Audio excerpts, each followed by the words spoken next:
Amanda, have you and I ever done the podcast before? Yes. It's years? It's been 84 years. Yeah, it's been a long time. How long has Rage Select been around? Has it been 4,000 years? 6,000 years? Yeah.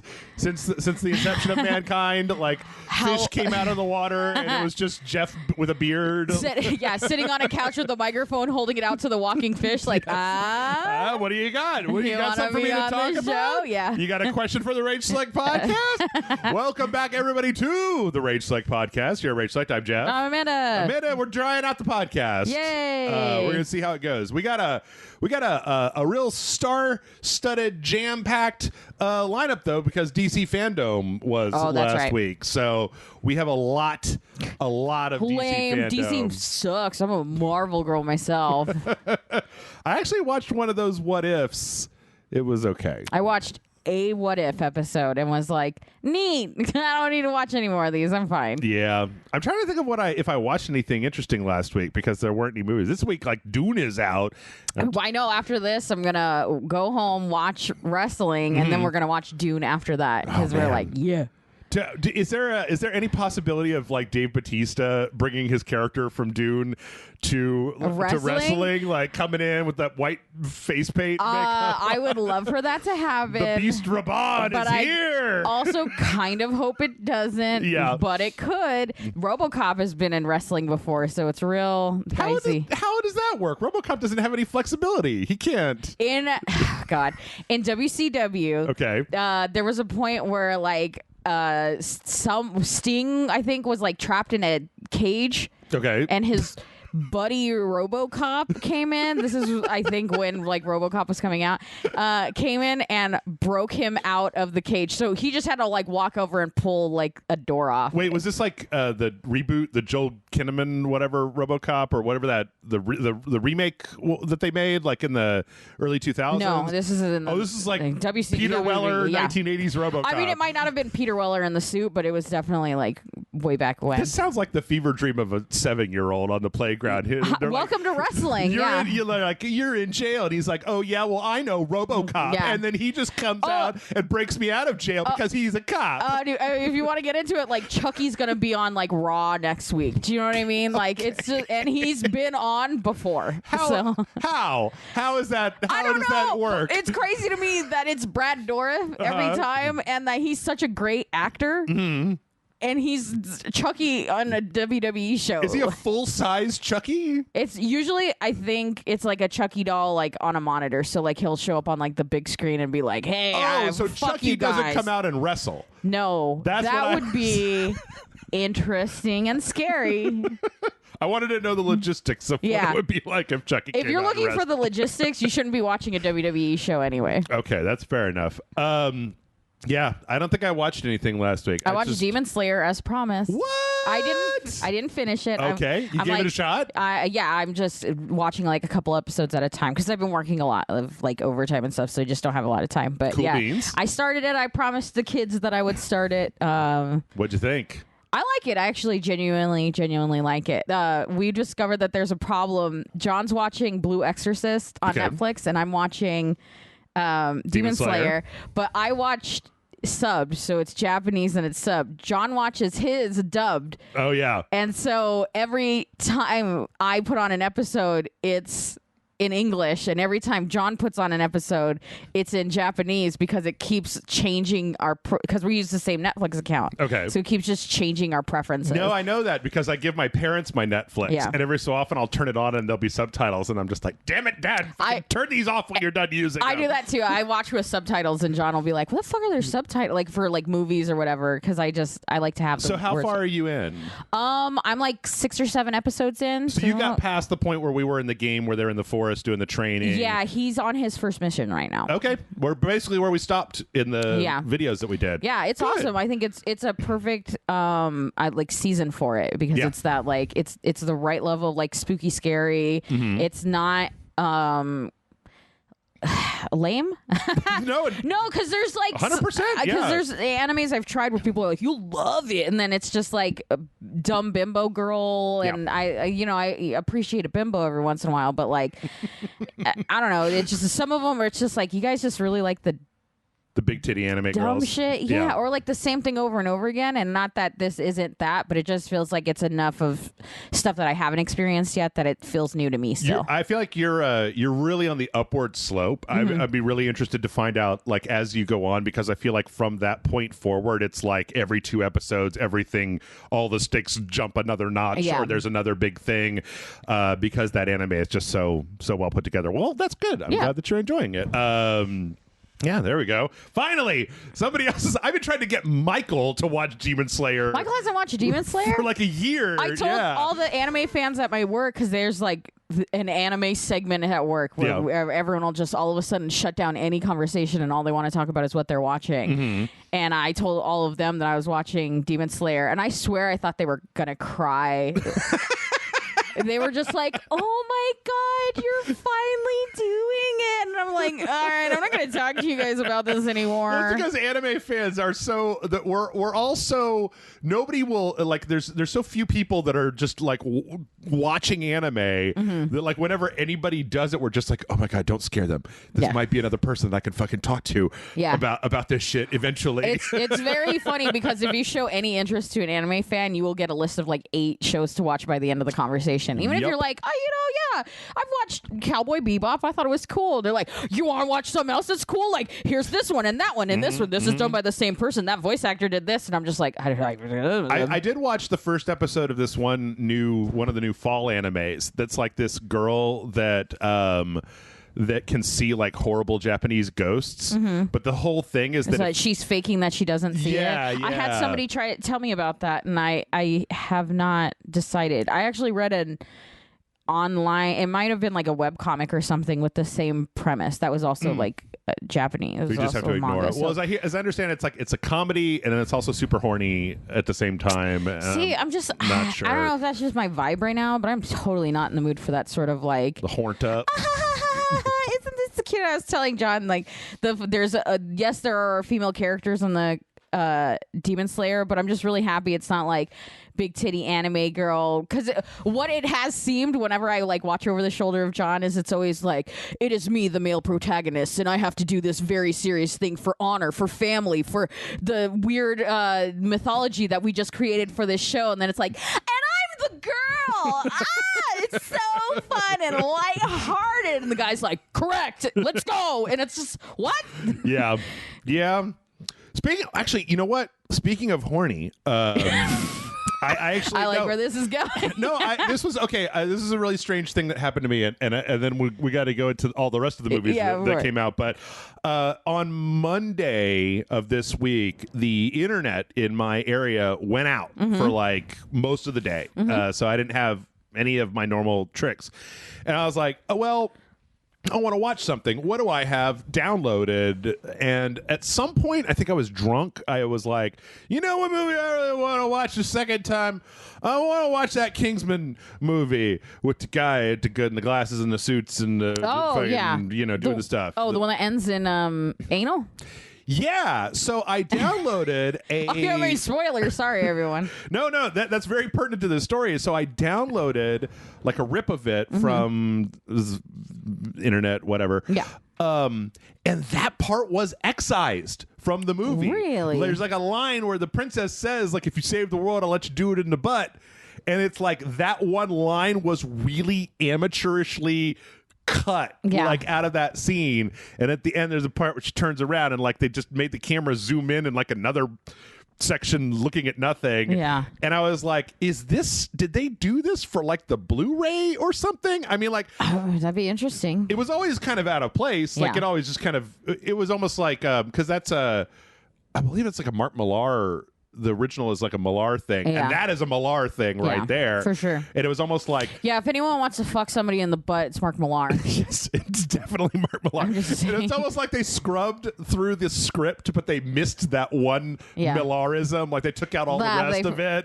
And somebody had to have read it and thought it was funny, right? They were like, that's hilarious. Yeah, do it in the butt. I kind of wish the editing was worse, and they like tried to fix it by like, if you save the world, I'll take you to McDonald's. You know what I mean? And they just like put a McDonald's commercial at the very end or something. No, it was really weird because it was just so amateurish, because without that, it's like, you know, he's like, I'm off to save the world, and then they show her like smile, and then she's about to say her line, and then they cut, and then it just like cuts back to Eggsy, and he's just like, well, okay then, and then leaves, and like there's just no, it's like you could have cut just that I'm gonna go save the world and then go, and then like at the end they show the camera from his glasses and she's looking all sexy and stuff, but then like I said, they zoom in on like the bed behind them to one side so you can't see what's really happening, and then the Merlin guy, he's like, oh my, and he like closes up the windows. It's like you could have just had him say, oh my, and then like close that up, and then it's just the implication, right? Because of the implication. Of the implication.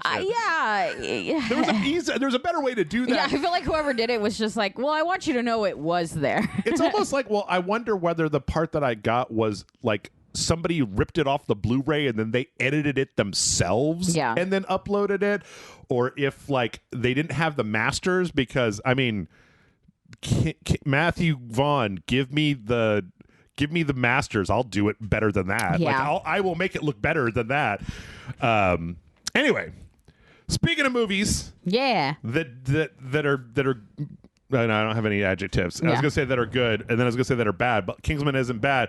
This Uncharted movie kind of looks like nutsack to me. I mean, I don't know. Look,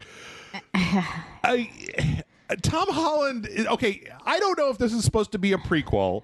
It is, I believe. Yeah. Okay, if it is a prequel, why? Why not set it where Uncharted works really well with like the middle-aged dude and then, you know, the old man and the plucky reporter? But yeah,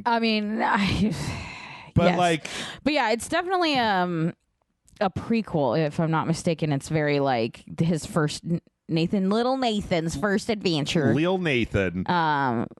Yeah, I don't hate Tom Holland for Nathan Drake. If you're gonna go, I want a 25-year-old that looks like a 16-year-old. I mean, Tom Holland's the boy in Hollywood to do it. Mark Wahlberg as fucking Sully is awful. And I was complaining about it to John, and I'm not like a big Uncharted fan or anything, but like he doesn't look like Sully. He doesn't seem like the right choice for Sully. He doesn't have a beard. He doesn't have a cigar. He doesn't have gray hair. Yeah, he looks like fucking Max Payne. I was reading I was reading the comments on the trailer, and people were like, he doesn't even have a mustache. I was just like, I love how mad everyone is. But he's 25. He's 25. Yeah, Tom Holland is 25. Mark Wahlberg. This is his production company. No, really. Like he's like producing it, or he's like behind the scenes, which is why he's in the movie. It's why he's miscast, because he fucking cast himself. Because apparently at some point in time, Hollywood really wanted him to be Nathan Drake, and then he aged out of that role. Right. But he's not aged into the Sully role yet. And because wasn't that old casting a long time ago? It was like him as Drake, and then like Robert De Niro and Joe Pesci. They were some weird. It was weird like that. I don't remember if it was them, but I do remember that it was some weird like, why them? But horrible. Horrible choice. I tell you what, it looks like what it reminds me of. It's not quite that bad, but what it reminds me of is kind of the Uwe Boll, Max Payne. Like it looks like a bad video game. It looks like a bad video game. Yeah, like we're back to this kind of thing. I mean, and they obviously have done a bunch of. Why didn't they just make fucking funny Indiana Jones? Do you know what I mean? Yeah. I understand I don't know Uncharted that well, but I feel like you might as well just watch National Treasure if you're looking for a. I think it's like more violence in these than National Treasure, and it's more for sure. National Treasure is like a PG-13. The Mummy. But then, like, why not do a combination of that? Why try to do this? Because this doesn't look accurate either. I don't know. It looks. The thing is that they. I mean, it doesn't even look like a good movie. If you were like, oh, I've never played the Uncharted games, and they're like, oh, this is an intro to it, so you don't even have to. It doesn't look like a good movie. This looks like something that would have been like, oh, actually, we made it on Netflix. It's on Netflix right now, and it's, you know, middle tier movie. I feel like I feel like my current movie review strategy is thinking about the long-term implications of a movie, and I feel like this is the sort of thing where in 5 years I'm going to be like, did you guys ever see that Uncharted movie? And people are like, oh, right, I remember there was going to be an Uncharted movie. People were waiting so long for this movie, and it looks like it's going to disappoint it does. It doesn't. I don't know. I mean, they've definitely emulated scenes, like the whole scenes where he's falling out of the back of the plane. That's from Uncharted 3. And they've got what's her face that Claudia Black played in the games. But I don't know. The whole thing doesn't. I don't know. It doesn't seem great. But then, you know, have we really gotten a good video game movie yet? I mean, has there been a really good video game movie? Hang on, because Chris Pratt is going to be Mario, so we're getting there. Actually, see, I'm not even qualified to answer this question more because I have not watched Sonic or Detective Pikachu, which both apparently are pretty good. Both were super enjoyable. I don't know, like Sonic isn't really about the game. I mean, it's about Sonic the Hedgehog, but it really is kind of like fish out of water. Sonic changed dimensions and he's in this world, and isn't that weird? Yeah. And Detective Pikachu, I have no idea if it's like the video game at all. But it is a good movie. Yeah. Like they just, I don't know. This doesn't. Yeah, I'm with you. I think this kind of looks terrible, but I mean, whatever. I don't know. Make it like. But then I've lost a lot of interest in the games as well. Are they still coming out with Uncharted games? No. I mean, but when 4 came out, like I was kind of over it at that point. Like I was kind of over it in 3. Like that kind of seems like what people have been feeling in general. I really liked the spinoff, the Lost Legacy, that had Nadine and Claudia or whatever her name was, where it was like the two characters. But the Nathan Drake's brother comes back from out of nowhere, and then you got to hit A to jump to the next ledge for 20 hours, and it was like, I don't really care about all that. But tell you what I do care about. What do you care about? Not Batman. Not the Batman. That's what I don't care about.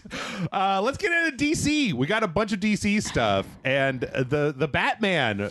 Actually, isn't this movie coming out in like a month? I think so. Like we had the one trailer a long time ago. And then there's this. And then... the Riddler doing latte foam art. Yeah. Well... You know, for his Insta. We were talking about it before. Like, you know, if any Batman villain was a hipster barista, it was definitely the Riddler. Had to be the Riddler. I don't know. I'm kind of Batmaned out. Like, it's feel like I'm dark Batman out. Like, I'm done with, like, I can't see anything. It's dark, gloomy, raining. One like yellow light in the background, hopeful like that you could see anything. I feel like they're all getting progressively darker. Like it was like the Schumacher turned on all the neon lights, right? And then everyone got real mad about it. Yeah, then we went to the Dark Knight trilogy, which were all super dark. And then we had Batman versus Superman, what was darker even than that. And now this one looks like 7, except somehow some weirdo in a bat suit has wandered onto the police force. Why do this at all? It looks because it looks like the Dark Knight trilogy. Like it looks like that's what they're trying to do, where they're like, I'm putting my own spin on Batman, but you're not. You're doing your own spin on Christopher Nolan's Batman. Yeah. And I've already seen that movie. Yeah. A bunch of times. I mean, I'm cool with Zoe Kravitz as Catwoman, and I really want a Zoe Kravitz Catwoman movie that's the Darwin Cook like Catwoman story. I think it would be really cool to kind of make a heist movie with her. I'll say this level. Let it never be said that DC has any idea what the fuck they should do with all of the classic characters and properties that they have, because they are incredibly they fuck it up constantly. It's like sometimes they accidentally step into a good thing. Yeah. But I mean, I don't know. Like I watched DC FanDome, or I watched some of DC FanDome, and then I realized I was like, okay, you guys have a billion things. Like, there's the. I mean, we got a trailer in here for the Super Pets game that's being hooked up with the like DreamWorks Super Pets movie or whatever that they're making. Yeah, and it's like there's a new Catwoman show that I think is based I don't know. There's some, and there's like the Black Adam, and there's the Gotham Knights, and the Harley Quinn show, and then the Batman movie, and like it's just they've got a million things. So it's almost like, well, is this not for me? Fine, I won't watch it. I'll watch Harley Quinn. Yeah, there's plenty of other things that they're coming out with. Yeah. I'll watch in fairness to Peacemaker spinoff. Well, yes. In fairness to DC, DC fans are hard to please. Yes. Because they're you'll get the camp of like, yeah, I'm super into like the Adam, oh my God, what's his name? Black Adam? No, the Batman from the 60s. Adam West. Adam West, thank you. Oh my God. I've been fired from nerddom.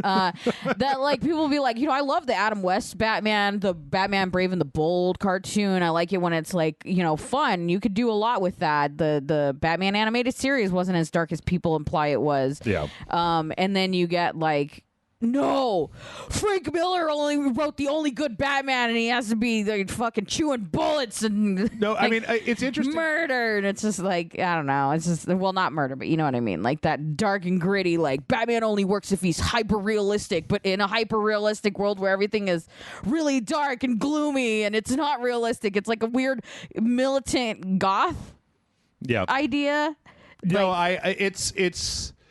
As we talk about it, it's becoming clear to me that it's just like DC is just shotgunning, right? Like Marvel is specific about like, this show led into this show, and that's going to reference this movie, whereas DC is like, hey, do you want to watch Taxi Driver? We've got a movie for that. Hey, do you want a foul-mouthed cartoon lady? We got a thing for that. Hey, do you want, Well, Marvel had the benefit of having success right away with what they did, and so they stuck with what worked, and then they've kind of, whether you like it or not, have like really streamlined what it is. Like they have a Bible to follow. Yeah. You know what I mean? And then DC hasn't had enough of a success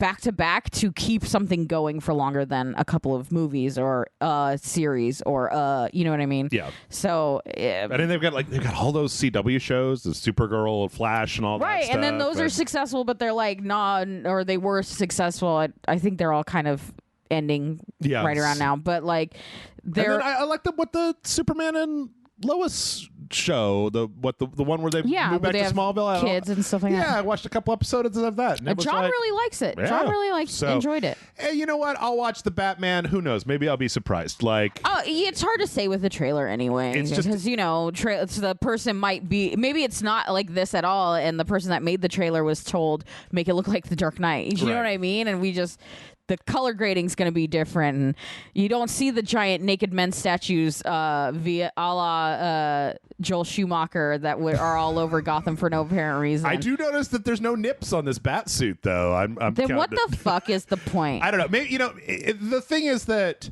let's say that this is more of like the 7 of Batman movies, where it's more of a detective thing. Yeah. Like, it's hard to do that in a trailer. This trailer is obviously, they showed this scene at the end where the Penguin is trying to blow up Batman, and his car coming through a fireball, and there's all this jumping around. The guys I do kind of like that shot where it's like very dark, and then the guys are shooting the machine guns at Batman, and it's all bouncing off. But I will say, I'm really jaded about Batman. Like, I like that the music sounds iconic. Like, you can already feel, assuming it's not like a piss poor movie and nobody wants to watch it, but the music in it sounds really good.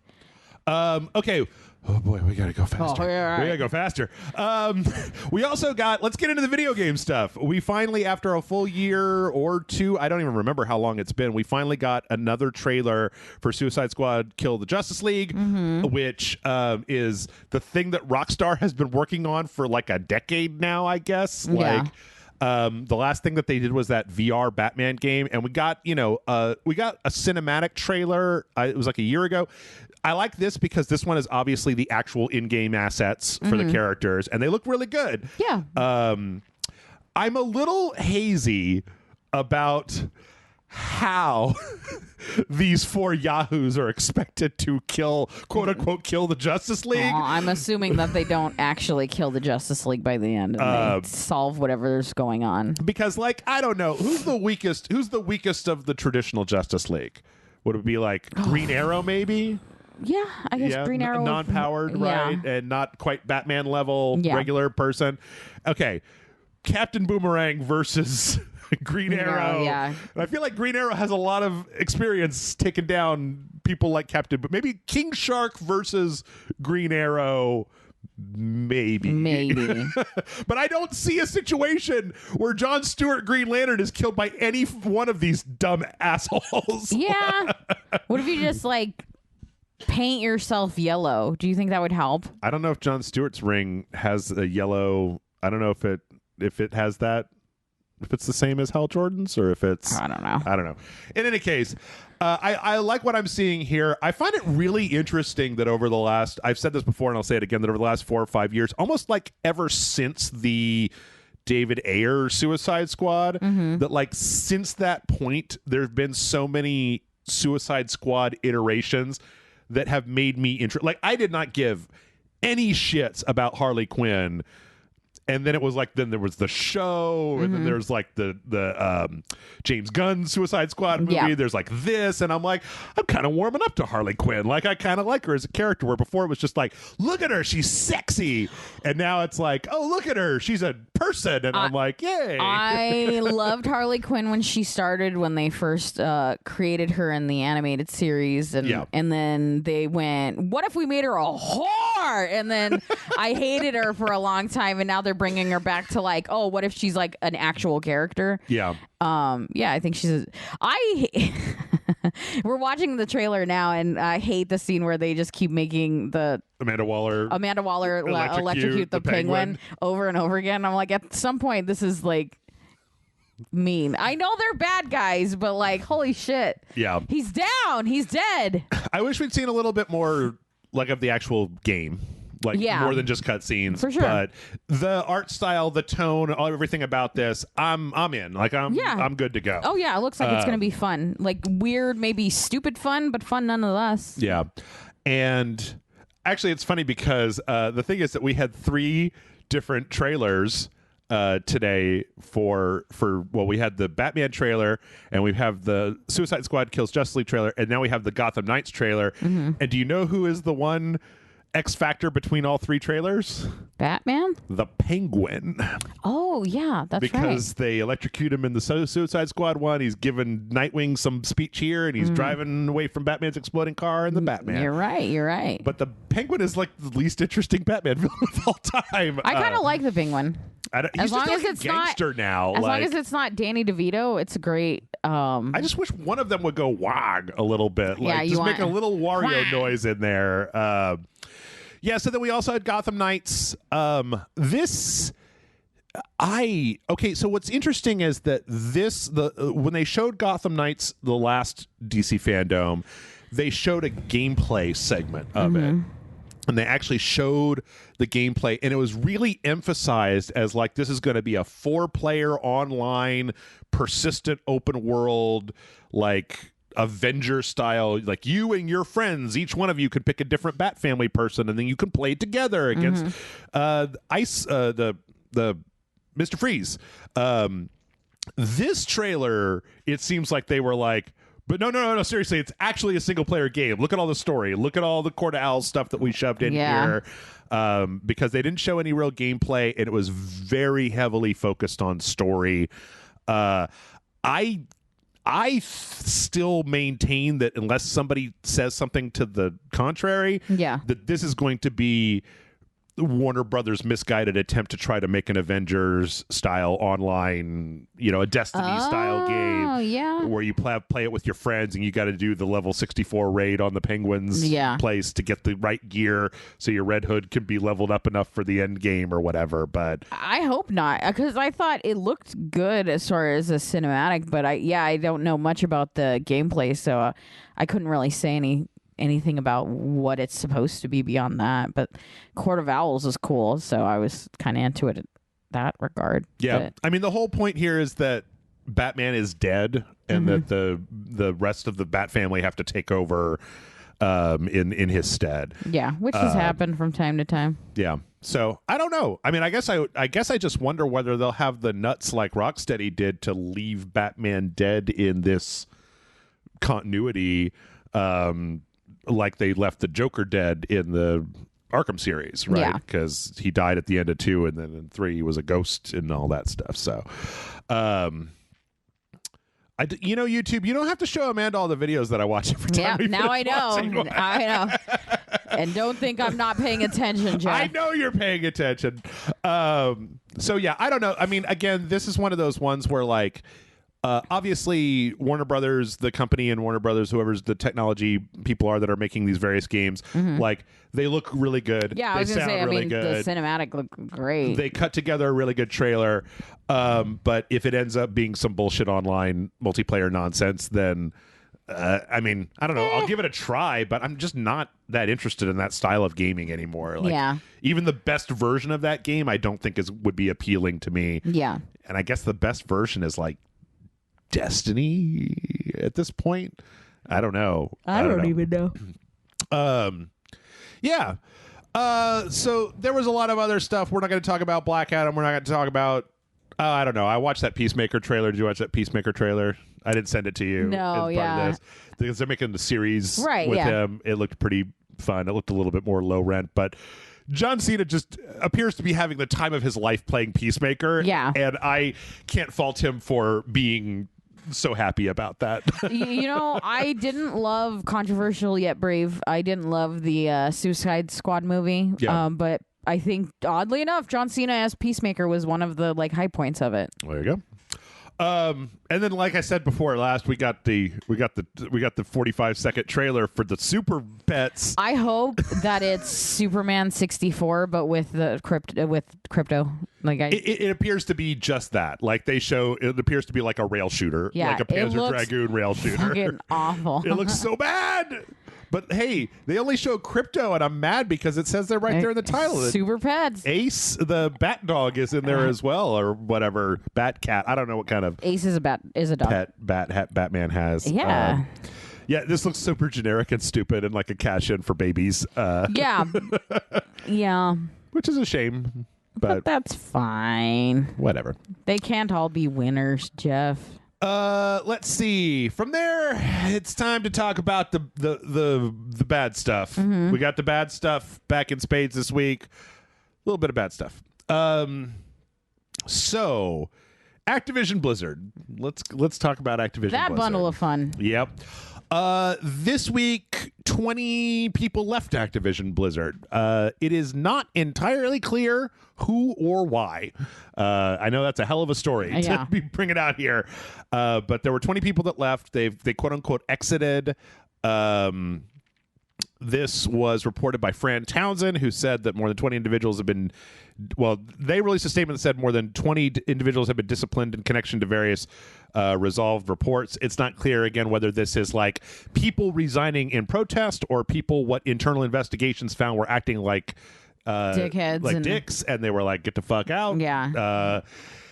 Which sucks. I was actually interested to learn that Fran Townsend is still making press reports because she's the ex-George W. Bush administration staffer that went out onto the news circuit to condone the torture at Abu Ghraib. Yeah. And then when this story initially broke, she jumped on the grenade by these are baseless accusations and the state of California has no fucking idea what it's talking about. Yeah. This government overreach into a private business, and then everybody. That's the same person. That's so weird. Yeah.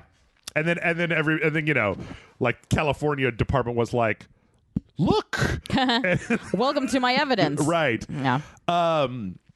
Actually, though, I didn't actually even send you this story, but there's a weird thing happening here with this, and I'm going to do my best to explain it in a way that does not make everybody fall asleep. I don't know. Maybe they will. Maybe they won't. Yeah. So, the initial person to bring suit, just real briefly, the initial entity that brought suit or that was bringing a suit of bad employment practices against Activision Blizzard was the California Department of Housing and Fair Employment or something like that. The DFEH. 2 weeks ago, the Federal Equal Employment Opportunity Commission brought a suit against Activision Blizzard for kind of the same practices. Mm-hmm. It was immediately settled into an $18 million fund that Activision had to pay into that that was supposed to be used to pay out to victims of problems that happened there.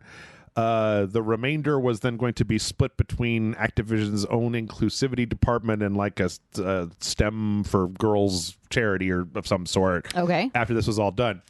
Last week, I reported that the DFEH jumped in and was like, hey, I couldn't help but notice that on this settlement, it says that once all the settlements have been paid out, that within that 30 days after that, like you were instructed to basically destroy all of the records of everything that ever happened in this case. Mm-hmm. And like our investigation is currently ongoing. We have not brought any kind of suit. So last week, this resulted in the California DFEH lodging trying to kind of get in the middle of this and be like, hey, we're still working on this. This isn't completed. Yeah. And now it gets complicated. It turns out that there are two lawyers working for the California Department of blah, blah, blah that are ex-EEOC lawyers that left the EEOC while this investigation was ongoing and then went to the California Department of blah, blah, blah. Yeah. So the EEOC released a statement that was like, this is an incredibly huge conflict of interest to have people that were used to be working on this that came over and kind of brought like information and opinions and whatnot with them. Apparently there was some conference call where like everybody yelled that it was all unprofessional, and then basically everybody hung up except for the person that was running the call, and they were just like, I guess we're done with that. Yeah.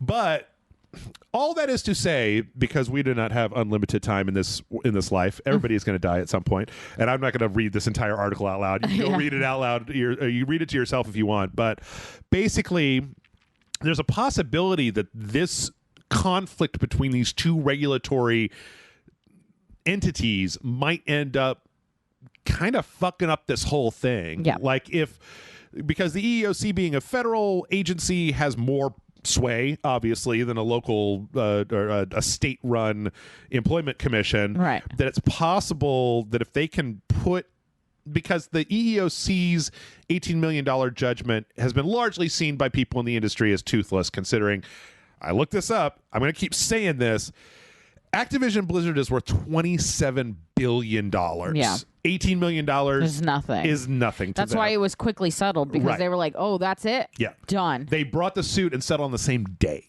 Like, yeah, that's crazy. That doesn't happen. Yeah, everything you said, sure. What do you want? 18 million, here it is. Yeah. Whereas California, literally, the EEOC was like, "What do you got in your pocket right now?" And they were like, "Well, I have like $18 million." And like, "Yeah, like cool, that'll do." $18 million, a button, half a candy bar, some lint. Yeah.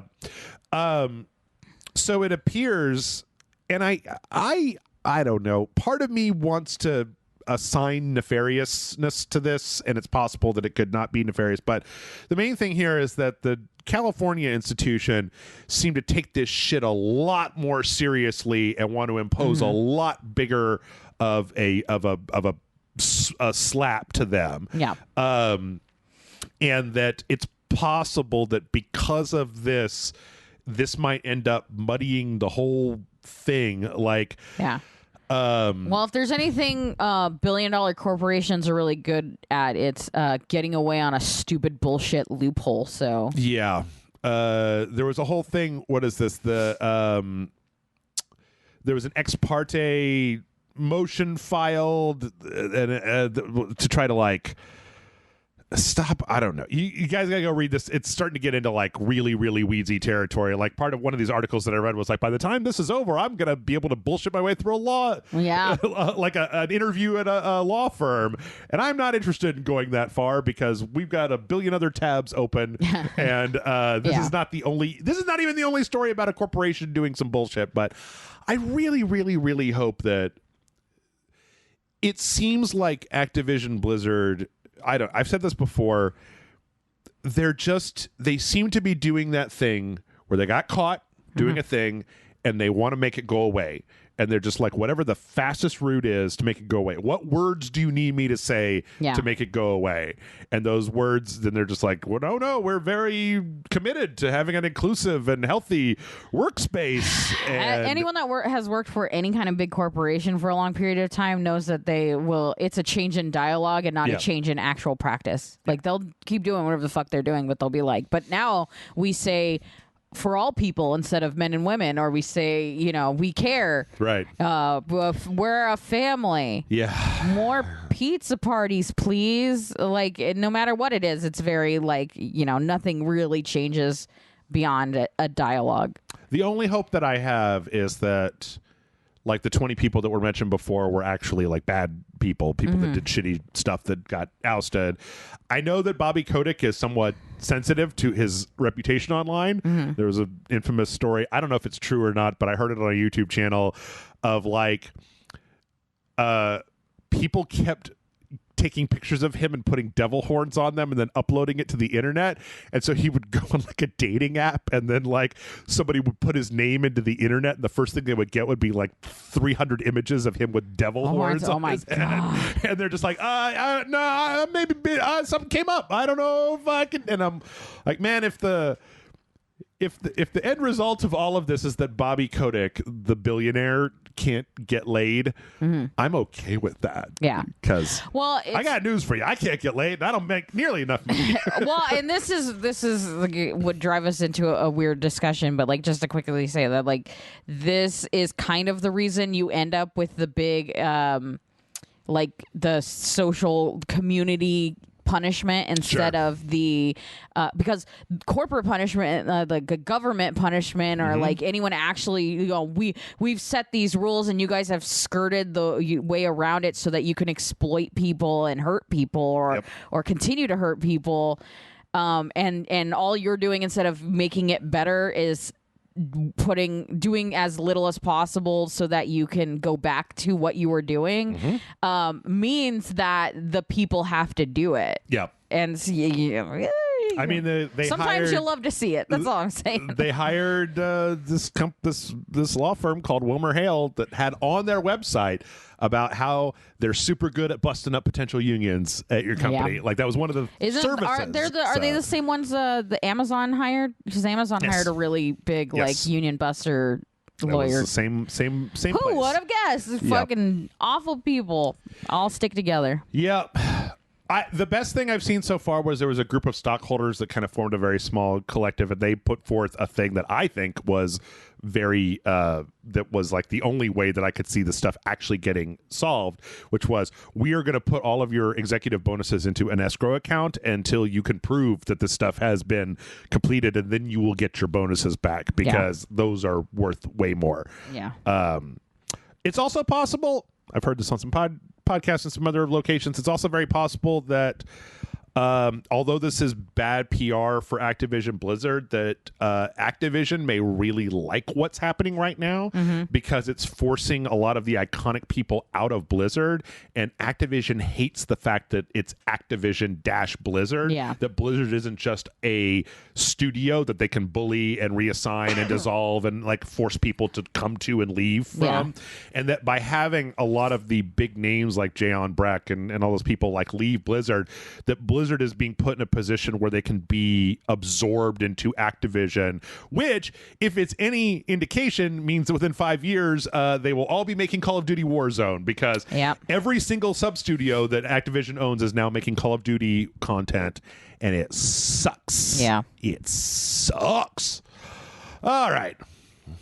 What's the it's so little time, so many stories. All right. There's not a lot of hay to make in this particular one, but in addition to this, the other big story when it comes to bad behavior, bad working environments in the video game industry is Ubisoft. And we got some reports this week that apparently, in spite of their saying all the stuff, Ubisoft fucking sucks. Like, they suck internally to work for. Were we shocked by this news? Well, Ubisoft, like was it like 2 E3s ago when they were doing just the digital during COVID in 2020? It's like they had a whole thing where Yves made a 5-minute video about how like we want to make sure that it's blah blah blah blah blah blah blah, all the nonsense. Nothing has changed. Apparently, one of the biggest things is that they have like they instituted like, we have this independent email address and this like opaque tip line where you won't be asked your name and you can like call in and file complaints for it. The problem is that level of anonymity and opaqueness, according to the people that currently work at Ubisoft, works in both directions. So you call and you tell them like, my boss is a scumbag and he said some bullshit to me and here's what he said, here's the day that he said it, and they're like, thank you very much, we'll get right on that, and then just nothing ever happens. Yeah, it's a void that you shove your complaints into. Yes. Apparently there's one of their studios in France, there's like a government HR entity there, and that like the company has been like attempting as much as possible to route complaints like around that person, to the point where that person was going out and telling individual workers like, hey, if you have a problem, here is my card, email me specifically and directly, like do not go through the website, do not go through the portal, like contact me directly. I mean, and I bet there's examples of people have contacted them directly and bad things happen to them in their career. Yeah. I mean, apparently like this one to me is I hate this Ubisoft stuff, because when you read it, like I recommend everybody go read this article on Kotaku that references a bunch of different things. Kotaku is just a place that I go to get some stuff, but like this stuff being described by this one woman was like 3 different things. One where her boss was like, oh, do you keep sex toys in your desk? Another one where he was like, I'm gonna slap your butt at the party tomorrow. And then the third one was like, you look like you're chewing on lemons when you smile. And this was like an Asian woman, and she reported these things, didn't hear anything back. Like a lot of like low grade inappropriate hitting on. But then there was another story of like a graphic designer where it was like, my boss would always single me out and yell at me in meetings, and then in private would be like, no, you're doing very well. But then when it came time for me to get a promotion, basically the public persona was cited as like, your work is. I had that happen to me before. Where they like, they imply to everyone else that you're not doing a good job, and then like one-on-one they're like, oh, I think you're great, like this company would be nothing without you. And then anytime out. So then when that person left, no one wanted to promote me. I ended up not staying at that company much longer because everyone had this outward understanding that I was this bad employee, and which was not the case. It was just this person actively keeping me down under them, and then when they were gone, their quote unquote protection from the heaps of garbage that they threw on me ruined my reputation was there. Already gone. Yeah. So then any mistake I made came off like, well, this fucking person sucks. We already know they suck. Yeah. Which is why I think that this is more, in some ways, it's more pernicious. Like some of the stuff that you were seeing with the Cosby suite and like the really gross stuff at Activision, where you can go, that's gross, and that person should get the fuck out of here. Yeah. Whereas here it's like, you're talking about like these real weird office politic-y kind of things where it's like you're not pointing to like this big thing that happened. It's more just like this pernicious thing. And the thing with Ubisoft that really, really, really sucks is that Ubisoft is a family-run company, and so even when they like oust certain people, they put in Guillemot-related people there, and they are considered untouchable. That like part of this story was people talking about how like new people would be like, my boss just fucking said this thing about my tits, and the people that have been there for a long time are just like, like, you can try, but we all have, and nothing ever happens because that's fucking Yves Guillemot's second cousin, and like they're not, the HR person is just a fucking rank and file. They're just an office worker, whereas this person's related to this person who owns the company. And that, ladies and gentlemen, is why you don't want nepotism in a company. Yeah, because that's exactly why you don't want it. Yeah, because you need to be able to fire somebody without having to worry about running into them at the fucking family reunion and having to explain to your uncle why you fired your cousin. Like, in any case, this fucking sucks. Yeah. She keeps saying that it sucks. and it sucks. Yeah. This is true for like all big businesses, though. Like a lot of big corporations do this shit. Yep. Like this is not exclusive to the video game industry. Absolutely not. I would not be surprised if, I would not be surprised. It was kind of like last week. There was a story that was about how there were some developers for the new Metroid game that got taken out of the credits because they left the company before the game came out. And it's like, I'm pointing this out for Metroid, but it's a thing for it happens all the time everywhere. This stuff, I have never, I'm a, schlubby white guy, so I'm at the top of the fucking food chain at corporations. But like, I hate this shit, and I think that it always is weird to me where all this stuff always comes off as really weird to me about just like, you made a sexual joke to your coworker.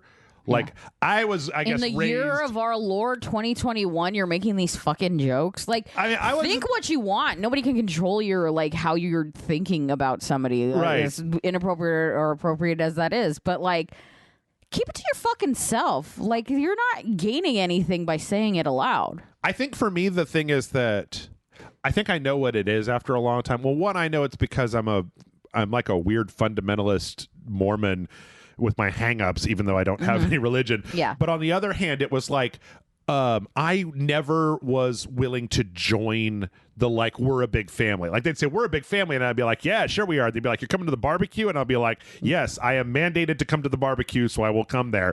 But, like, is it 4:15? I am now leaving the barbecue to go hang out with the people I actually care about. Where there's some people who really dig into the office, and they really so weird. And so they're like, oh well, sure, I'm gonna make a pass at fucking Susie because she's hot, and this is like high school, and I did that in high school, and it was fine. And it's just like, man, I just would go to those places and be like, money please, and then like as soon as it's time to clock out, I'm done. Do you want to go to the bar? Fucking no, sir. I've got people to go to the bar with. People I like that I just don't have to deal with their bullshit. All right, now let's change gears dramatically because they are making a new Splinter Cell game, which we've been asking for a long, long time, and I can only assume is happening because most of the shit that Ubisoft is putting out right now is straight garbage. What was the last thing that Ubisoft put out? Actually, the last thing Ubisoft put out was Far Cry 6, and I kind of enjoyed it. So you lied? You looked me dead ass in the eye, and you lied. No, but see, the things that on the horizon, it's like they've got that Rainbow Six Left 4 Dead game that they're putting out that looks like absolute dick on dick. Some people like dick on dick, Jeff. Don't you judge. They've got that they're making a free-to-play The Division called The Division Heartland, where it's going to be like an online microtransaction play with all your friends Division game. They announced a 100-player battle royale Ghost Recon game that was so badly mocked that they put the beta off for it. They're like, you hurt our feelings. Yeah, they've got that dumb Hyperscape game that's a battle royale game. Right. They have said publicly that they are moving into trying to make everything an online live service game, and I think that they are starting to be like, not everybody wants to play those games, and like the more of them that we put out, the more we're cannibalizing our own audience, because like the person that wants to play Rainbow Six Siege might stop playing Rainbow Six Siege to play Rainbow Six, whatever the new it was called Quarantine, and then they had to change the name because but whatever the new Alien Rainbow Six game is, it's like, well, they're probably going to stop playing Siege, or like, Jason and his brother played The Division 2, and then they stopped. And then when Ghost Recon came out, they played Ghost Recon together just to have something to do, right? Yeah. But like, if you have a Ghost Recon and a Division running at the same time, I bet you're going to lose some. You're going to have 100, you're not going to be dragging in people from the outside that are like, people like me who have already decided, like, I have no interest in playing any Division ever. Right. Like, I hate the Division. So then you're just going to end up, splitting your existing pool between 5 different live service games. Yeah, so it's no new money coming in from that. Yeah. For sure. So, I don't know. This is not being made by Ubisoft Montreal. It's not who made all the previous ones. No clue yet as to whether or not Ubisoft Toronto is involved. They're the ones that made the last one, which was called Splinter Cell Blacklist, which was the first one without Michael Ironside, and that's why... Actually, it was a lot better than people remember, but it was still. I just not loved. I just gotta have Michael Ironside, man. Like, yeah. Yeah, we'll see. I have zero faith in Ubisoft. No, that's not true. I have 20% faith in Ubisoft because Immortals was good, and I genuinely kind of like the new Far Cry game a little bit, but that's mostly because of Giancarlo Esposito. Mm-hmm. He was the greatest bad guy of all time, so, you know. Nice. Yeah. Let's see, from there... we got a story. This is kind of just an interesting side note about how hard it was to get Sora into Smash Brothers Ultimate. Mm-hmm. It's funny. This is a Famitsu article that's being written by Masahiro Sakurai, the guy that does all the Smash stuff. Talking about how like the second Fighters pack for Smash Brothers was supposed to be 5 characters. And then, but Sora was always like the most upvoted character. Yeah, of course. That they had. And that he ran into like a Disney executive that he knew at like an event somewhere. And they were like, yeah, I'd love to get Sora in the game, but like, I'm pretty sure you guys aren't down with it. He was like, well, I don't know. Let me talk to my boss. But then apparently it was the hardest one because it was Disney. You had to make Disney and Square happy with what you did. I don't know if this is actually true because I'm reading like translations from dudes on Twitter. Right. But like the one of the things that they noted was that Disney was like, you can have one Mickey emblem. Like you can put the Mickey Mouse emblem in on one time and no more. And it was like, wow. Okay. Yeah. I don't know. I mean, I don't know why like people fucking love Kingdom Hearts, man. Yeah, like, so it was weird, right? So like I'm on TikTok all the time, like watching videos, and when that happened, you saw everyone's reaction videos, and like so everyone I knew was like, it was Sora. Neat, all right, and then everyone on TikTok, it's like crying and oh my god, bro, they fucking did it! I can't believe it, and it's like, cool, like I, can't relate, but I appreciate it. Yeah. Yeah. I don't know. Sora's. I understand why people wanted it. Like it makes sense to put them in Smash and whatever. That's cool. But like Kirby's the best, and that's all that fucking matters. Hey, all I'm saying is that now people can take pictures of me fighter dressed up like Doom Guy with Isabella from Animal Crossing, and that's my favorite part. So.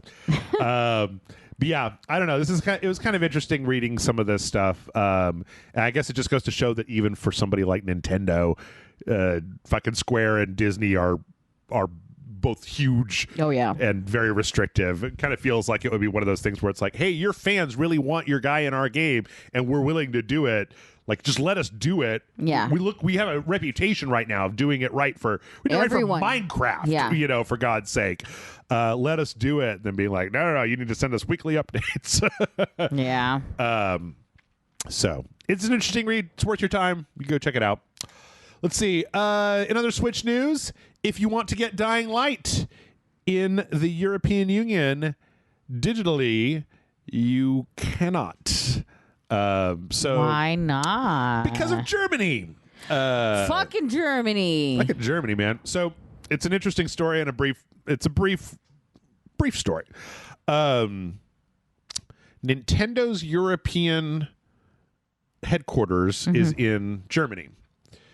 Okay. Germany has really, really, really restrictive, has in the past had incredibly restrictive guidelines about what games can be released in their country. Mm-hmm. And, everybody knows if it had like a single swastika in it, it was off the table, obviously. Right. But they also just wouldn't let you have like violent games. Mm-hmm. And Dying Light is actually, the original Dying Light is old enough that it was banned there before they started to relax the restrictions to let people do it. And because Nintendo's based in Germany and because Dying Light is banned in Germany, it means that they will not put it on the servers in Germany. Wow. That's kind of interesting. Yeah. So you can still buy physical copies, and I'm sure that at some point this might get worked out. But if you're looking to play Dying Light, and let me just say, you should. If you've never played Dying Light fucking rules. Mm-hmm. The game is great. I played it. I played all the expansions. I beat them all fucking 100%. They're great. Yeah. Mm-hmm. So get it. All right. Get it. Let's see. Next up, Amanda, I think is yes. I got this just for you. I think you were the person that I knew that was kind of the most interested in the Steam Deck. Yeah. So Steam, Valve this week put out a new kind of little video talking about how they're introducing this new feature to Steam called Deck Verified, and it's going to be basically a little badge for games that shows whether the game is like 100% certified to run on the Steam Deck. Like we tested it runs, everything is great. There's a little yellow chevron that's like, this game will run here, but you might have to like change some settings. You might have to use the keyboard to type in like a username. Like it's not all controller based. They've got another one that is unsupported, which apparently like just everything from VR, right? Yeah. Obviously is unsupported. Right. So they'll just be straight up like, this will not run. It doesn't matter. And then there's a last one that's just called unknown. That is just, we haven't tested it yet. Yeah. Buy at your own risk. Yeah. And when you boot up the Steam Deck, it's going to take you to a modified Steam page that literally just brings up the verified stuff. Like, hey, try these out. This is what you want. Like it says great on deck. And then on the Steam pages on the PC, there's going to be a new little thing at the top that basically says whether it'll work on the Steam Deck or not. That's awesome, because I was kind of worried about that, of like buying a game and then being like, why would you buy that when all you have is the Steam Deck? It's fascinating to me because it's the PC has never done anything like that. But I mean, like minimum system requirements for every game, right? But games run so differently depending on where they are that I don't feel like you ever had a hardware profile to compare to, right? It actually makes me wonder whether if they manage to, if this system is able to if there's an automated system to test, or if every game has to be tested manually. Yeah. And if it's an automated system, could you not implement this as a feature for just a computer? Take a snapshot of the hardware and say, maybe not this like binary, but just like a 5-star rating. Like this is going to run 3 stars. Yeah. This is going to run 4 stars on your machine, as a way to basically give consumers like a fast way to say, okay, this isn't gonna... Cyberpunk is going to run like dick on here. Yeah. I mean, that'd be an interesting, like, maybe if this works correctly, depending on how they implement it, they could do something like that relatively easy. Like, it sets the standard, you know what I mean? Yeah. So... But I like it. I really want a Steam Deck. I really do. I think they're very close to being out in the wild. I'm too poor, Jeff. We're gonna have to wait, but I'm not gonna be like first person that comes home with a Steam Deck or anything. But yeah, because we're still working on getting a next gen Xbox and PlayStation. Oh, there you go. That will be much more useful, I believe, in the long run. Or I don't know, maybe not, because you really wanted a Steam Deck to get into PC gaming. Yeah, because I'm a handheld gamer. Like if it's handheld, it's so much easier. Like I play Nintendo Switch, but I use my light, like because I undocked. Well, obviously, it doesn't dock. The light doesn't dock, so it's because it's like exclusively handheld. It made it that much easier for me. And then I will play games. I think I've probably asked you this before, but would you consider the OLED model, the Switch LED model, since that mainly is for handheld, right? It doesn't like affect TV performance at all. So I never looked into it because I have the light, so I was never like, oh, I better buy another Switch. Let's have the third Switch in our house. That's what happens, right? I would. Now hear me out. Of anyone, I would have 3 Switches in my house, but one for you, one for John, one for the dog, right? Yeah, the dog will have my light. She adopts the light, and then I will take the play that Super Pets game. It looks really super easy. So all right, I think with that we're going to go ahead and we're going to take a break because we still have a bunch more news stories left to go, but it's time for a break. It's time for a break. Time for a break. Hey, come on, man, I can't work forever. It's time for a break. We'll be right back. We'll be back in a minute. It'll be fine.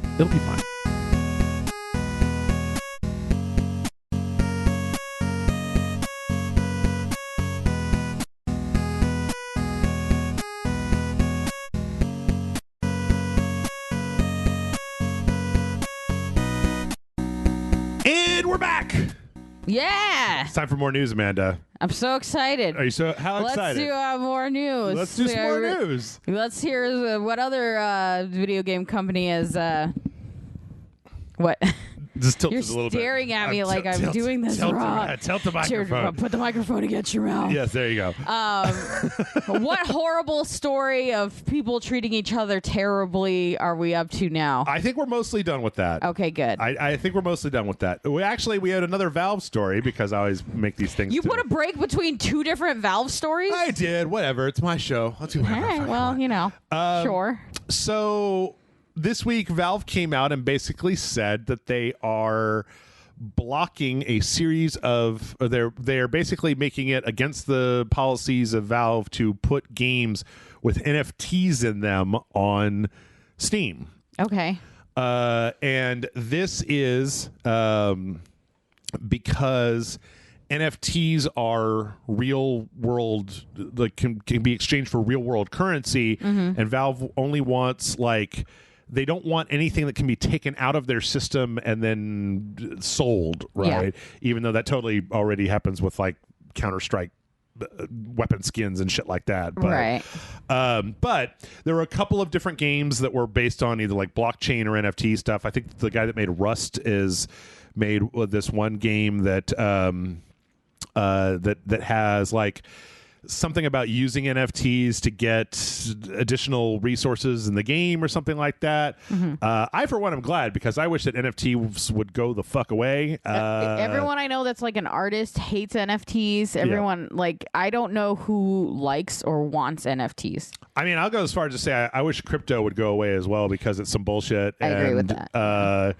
It seems like right now, I don't ever talk about it because it's not really directly video game related, but there have just been a number of different things where Logan Paul made a crypto coin and then all of his little fans bought it and then he got $1 gajillion and then he just all right, fucking I'm done. I'm done. Yeah. He might as well have just been give me money, and then they go, oh, money, and then they hand him money. But I don't get it. I don't understand. Yep.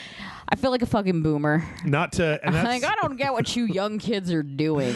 Yeah, cryptocurrencies. Well, the other thing is, I don't know. The main place that I see cryptocurrency being used is to hey, I encrypted your hard drive, pay me untraceable cryptocurrency to get it the unlock key, and it's it's for crimes. I can't buy a sandwich at Subway with fucking NFTs or crypto or anything. I keep trying to, and they keep saying no. Bro, don't you have the blockchain? I need the pepperonis. 5 crypto foot long. Yeah. Aren't 5 crypto coins? It depends on the coin, but the Ethereums are $1,500 a coin or something like that. No, it changes all the time. Anyway, so Steam, how did we get here? Steam said nah to the crypto. Yeah. But Tim Sweeney, although there are no games that Epic makes, said, I don't know, we'll work with it if we could. Still kind of the Wild West over on Epic Game Store. So who the fuck knows? Maybe we'll be seeing that nonsense there. I remember when it used to be there was it was 2 or 3 years ago where there were these shady ass Steam games that it turns out were using your computer to mine for crypto while you were playing the games in the background. That's innovative at least. Yeah, that's some bullshit. Speaking of the Epic Game Store though, and some bullshit, the latest thing to get added to Fortnite is apparently Dune. I saw this because you give me a list of all the news so that I would be educated, and then what I did was not read it, so I wasn't educated. But I did click on that one, and the picture of the fucking Dune worm in the background is my absolute favorite. This is there's a fish guy in Fortnite and they put his goofy face on the fucking sandworm in so this funny. thing. It looks I'm really gonna get silly. that tattooed on me somewhere. I don't play Fortnite. I haven't watched Dune, but that changed my life. I have to believe that the reason that they're doing this is to have a Zendaya skin on Fortnite. Yeah. Oh, probably. Yeah. It's really weird though. It's very strange. seeing Ryu from Street Fighter, that's one thing, but like seeing these people with the still suits and the ornithopter glider and like, you know, Chris Knives and stuff. I'm like, kind of okay with it. You know, whatever, put it wherever, but yeah. One of the emotes pointed out here from this data dump is basically like in the world of Dune, when you walk on the sand, you have to walk without rhythm so that the worms don't come. Yeah. And like one of the emotes is the like weird sand walking is one of the emotes. And I'm like, Dune is like nerdy dry toast sci-fi for nerdy sci-fi nerds. But it's a movie with Timothée Chalamet and Zendaya. Like, yeah, Dune is this nerdy sci-fi thing, but it is also a very like high budget movie with Timothée Chalamet and Zendaya. Yeah, but wasn't Denis Villeneuve like he made the Arrival? I didn't have like an Amy Smart skin for Doom Eternal. I think you have a gross misunderstanding of where Amy. Adams. Was it Amy Adams? Okay. Amy Adams falls within pop culture versus fucking Timothée Chalamet. Who the hell is Timothée Chalamet? I don't know who that is. This young guy that like everyone loves. He's just an actor. I don't know. I don't know what to tell you. Some kind of dreamboat?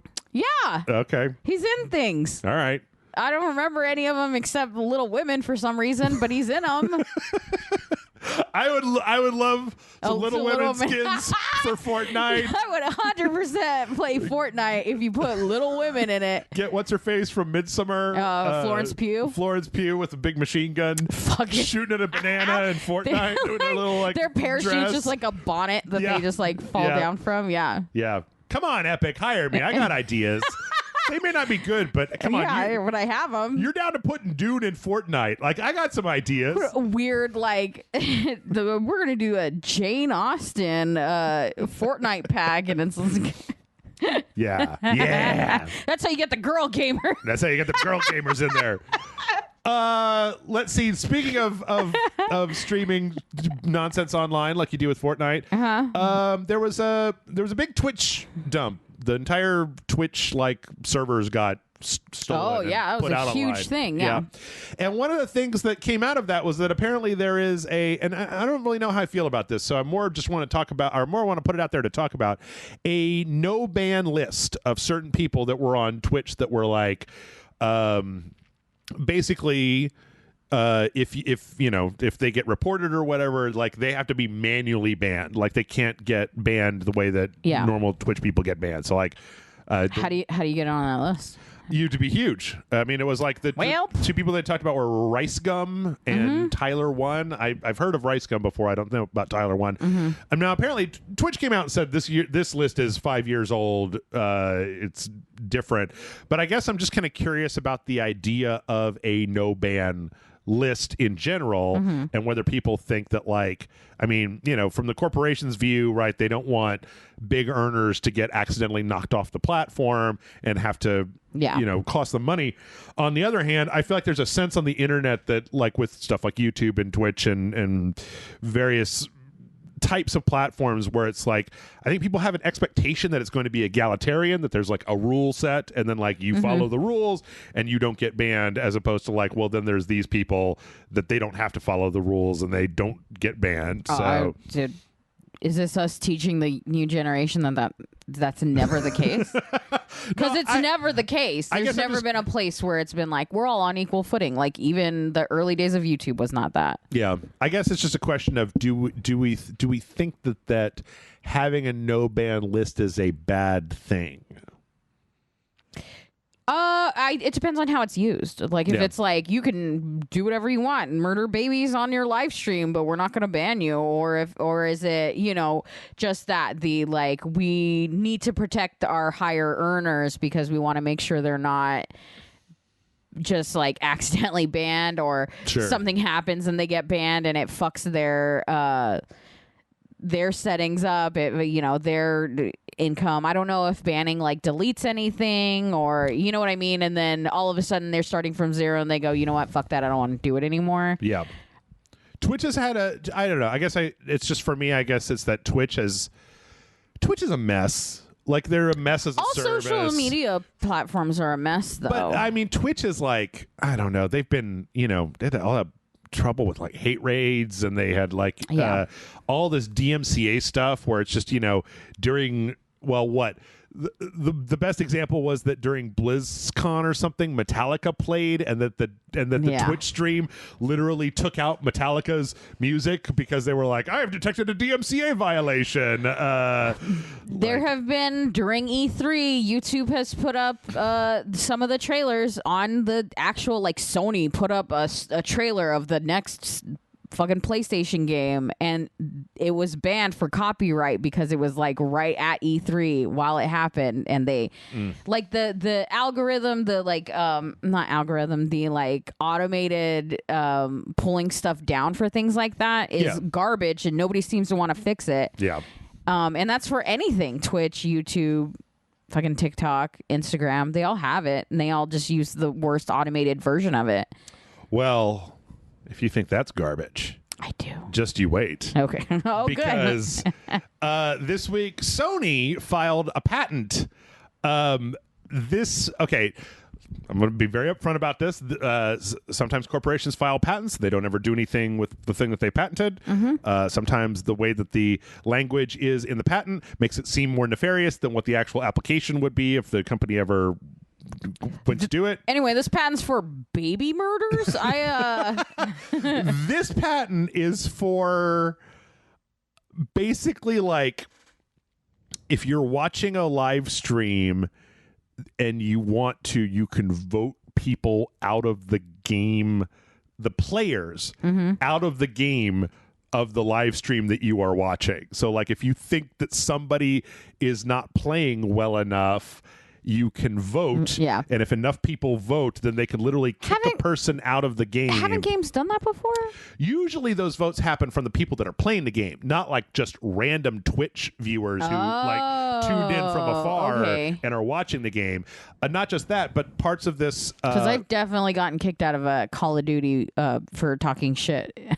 Oh, well, yeah. I mean, they were all like, you were kicked out of the game. I was like, all right, party. Well, it's funny for me because I was reading this and I was like, that's what I'm going to get kicked out of Call of Duty is there's like people watching a Twitch stream. They're just like, get this guy the fuck out of here. Like, but can you imagine if this was to be implemented the way that I just said it? And if you were running a Twitch stream and you got like a bunch of people watching who decided they wanted to troll you and kept kicking you out of every game that you and then got you can't into, even play anything. Yeah. Or that you were just pushed to a different game.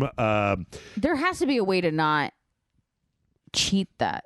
Well, I would hope, but we literally just talked about things where people are just cheating those kinds of systems. But I would hope that they would try to put make sure, especially in Twitch, because if you're like popular or you're not popular, Twitch loves the hate raids. They could just hate raid, kick you out of the game you're playing, and then that's it. Or like, what if you're going for some kind of weird goal? I'm speed running this thing or whatever, hitting this certain point system. How do you know that you're not going to end up with a bunch of people that are like, we're going to make sure you're not going to, because we're just going to make it so you can't play the game? It's a good question. There were other things though. I wasn't even. Oh, I'm so sorry. No, that's all right. Like that, you posed the first question that comes to people's mind. One of the things in this patent talks about how like people with a more established reputation will have more weight when it comes to the voting. Like it takes. Oh, okay. Like if a person has an established reputation as being a good actor, then they like have more of a pull in the voting. But that was also offset by another part of it that talked about being able to pay real money to make your own vote have more weight, which is just like the most disgustingly nefarious thing I can think if you're Jeffrey Bezos, you can just fuck people over all the time. You're just like, you know what? Yeah, I'm going to spend all day kicking Twitchers. I'm Elon Musk, and I'm not going to be happy until I'm playing on the server by myself. I love that. That's hilarious. Yeah. Now, again, I want to reiterate that, like, who knows? Like, this is something they're testing out, and like, then it doesn't work out, or it actually works even better than we think because the way people handle it, or how it's designed, or whatever. But yeah, it's just it poses all these interesting questions. The nefarious implications of this particular patent. It's also one of those things where, like, you know, if a corporation patents a thing and then like you never hear about it ever again, and it's possible it could just be like running in a game and you don't know that it's running. That's fair like too. EA, I think it was EA. It was either EA or Activision that published this thing for this really grand, like, oh my, it was so scummy. It was like, if you there was a patent where it's like, if you're not doing well in an online game, we're going to subtly matchmake you into games where people are using guns that you can buy for real money on the store to subtly attempt to get you to be like, that guy's doing really well. What's that gun? Where can I get it? Yeah. And it's like, yeah, a little scummy. That's so gross. Not great. So gross. Let's see. In other PlayStation news, this week, the PlayStation 3 emulator, RPCS 3, hit a big milestone. So as of this week, RCPS 3, there are no games that are gated from starting up on this emulator. Okay. Now, only about, what did it say? Only about, 63% of games overall are playable. So there's a whole bunch of stuff that still isn't playable because of the goofy architecture of the PlayStation 3. But as of this point, it looks like they're moving forward, at least getting everything to the point where it'll start up. Like, it may run like ass, it may not run well, but it won't just crash. Yeah. It's a step forward. Yes, which is great, because as somebody who, I mean, I have a couple of PS3s, but like, as we move further down the road and more of that old hardware dies, it's like we need a way to get access to some of these older games that, I mean, that's what I look at for emulation. There was a huge, I didn't even put it on the list, but there was this big kerfuffle this week with Metroid Dread. Like, people are emulating Metroid Dread to run it at 4K 60, because on the Switch it's like running at 30 frames per second. It's a little hitchy, and it's like 720p on a big screen TV. Yeah. And people were like, oh, well, you can run it in an emulator. And just the mention of that, like, there were a bunch of people who were very mad. Like, how dare you say that they're emulators because you're encouraging people to go get it. Yeah. But on the other hand, it's like, Nintendo made the console, Nintendo made the game. If it runs like dick, that's Nintendo's fault. Yeah. So, also, if we know anything about the internet, we know that nerds will do anything to make things run at 4K 60 frames per second. Yeah, that's an odd obsession that nerds have, I feel. But, sure. Let's see. In additional Sony is garbage news, well, sort of. I don't know. This is a weird story. D-Brand is the company that makes the replacement faceplates that I put on my PlayStation 5. Yeah. This week, Sony brought a lawsuit against them for specifically the shape of the fins that they manufactured. Okay. That, like, this shape of the external swooping sides of the PlayStation 5 is like, you can't make one-to-one that. D-Brand appeared to be ready for this because they put out a new version which has... They're like, fine. Yeah. Which has the fin parts cut off, and then it has holes in the top and the bottom for the direct fans to vent out of. It's interesting. It kind of makes the PlayStation look really dorky because it's got this big rounded top now. But I kind of enjoy it because their website is 100% shit talking Sony. Like, it says Dark Place Checkmate lawyers. Checkmate lawyers. And as you scroll down, and it's like, it's got this little thing where the old dark plates like vanish, and cutting corners. Our loss is your gain. Imagine this. You're a 15 billion yen enterprise who just spent a small fortune designing their next generation gaming console. A privately held corporation run by robots makes it black. The world rejoices. You're livid. You vent your frustrations to a team of lawyers. They get to work. Now, under threat of litigation, those robots have to redesign their dark plates while also funding a legal defense. Needless to say, some corners were cut. You're welcome. Like, their whole website is just being a big dick to Sony about this stuff. Yeah. I think this is avoiding loss. That's so funny because it's like going through it has holes for the ventilation to prevent it from getting hot. And then it's like avoids lawsuits. Like the one thing though that I wonder is that apparently they have some kind of RGB kit to put on the front of your PlayStation to make it like light up. Yeah, and I kind of want that. I kind of want that real bad. Are you getting a new plates for your? No, just the lights. I don't know. I can't figure out where to buy just the lights, so we'll find out. But I think this is real dumb, and this is one of those things where corporations are being real dumb for real dumb reasons. So yeah. Anyway, speaking of real dumb, the Xbox has some new storage options. Oh, and some of them are hella expensive. So the storage expansions for the Xbox Series X and Xbox Series S are proprietary things made by Seagate that you plug into the back. There's a number of expansion slots. The PlayStation 5, on the other hand, has a industry standard solid state hard drive port. Mm-hmm. So you could just buy a generic one as long as it meets certain requirements and just plug it right in. But the Xbox has chosen to go with this very specific expansion. There was a 1 terabyte. The 1 terabyte card was already out, but they are adding a 512 gigabyte card and a 2 terabyte card. The 512 gigabyte card is $139.99. The 2 terabyte card is $399.99. Which brings up a really interesting thing, considering you might buy a $400 2 terabyte card to expand the storage space on your $300 Xbox Series S. Huh, so yeah. you can literally spend more. Yeah. Or for your $500 Xbox Series X. Yeah. Which is a lot. And this is the reason why I believe that when this expansion type thing was first announced, I was real kind of like thumbs down, because I like the idea of being able to use industry standard parts as opposed to having to buy it directly from the manufacturer, because then you get stuff like this. And I'm not saying that the NVMe 2.0 SSDs for the PlayStation 5 are any cheaper, but they could be, because you could just buy an off-the-rack one that meets the right specs. Right. As opposed to the specifically Microsoft branded, comes in a nice little case, you plug it right into the back. Yeah. Type of thing. So. Yeah. Yep. Weird. I mean, not weird, just expensive. Is no good. Well, I mean, also, it's no good. It's worth remembering that, the PlayStation, I don't really have this problem because I chose the fast internet route as opposed to the lots of storage route. So I could just delete and download stuff because it takes no time to download shit. Yeah. But the PlayStation 5 launched with an 825 gigabyte hard drive, of which 667 gigs is usable.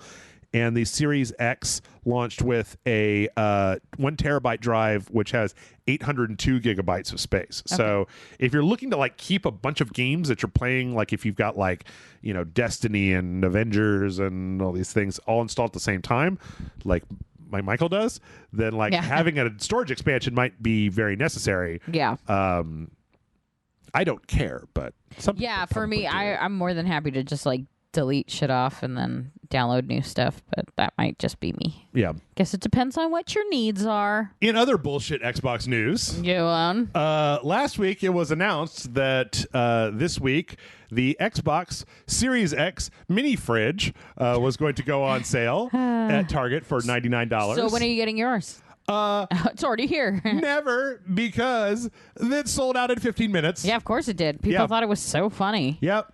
It was 9:30 in the morning. And y'all would buy the dumbest shit for a laugh. No, I mean, it's currently on sale on eBay from scalpers for $300 because that's what the fuck happens now. Yeah. So, especially with something that was only $100 that dedicated fans would be interested in, that was a fun thing. Yeah. And so they got to ruin the fun. Yep. They got to ruin the fun. You can't have fun. Who on the internet has fun anymore? Come on. We have a good time here.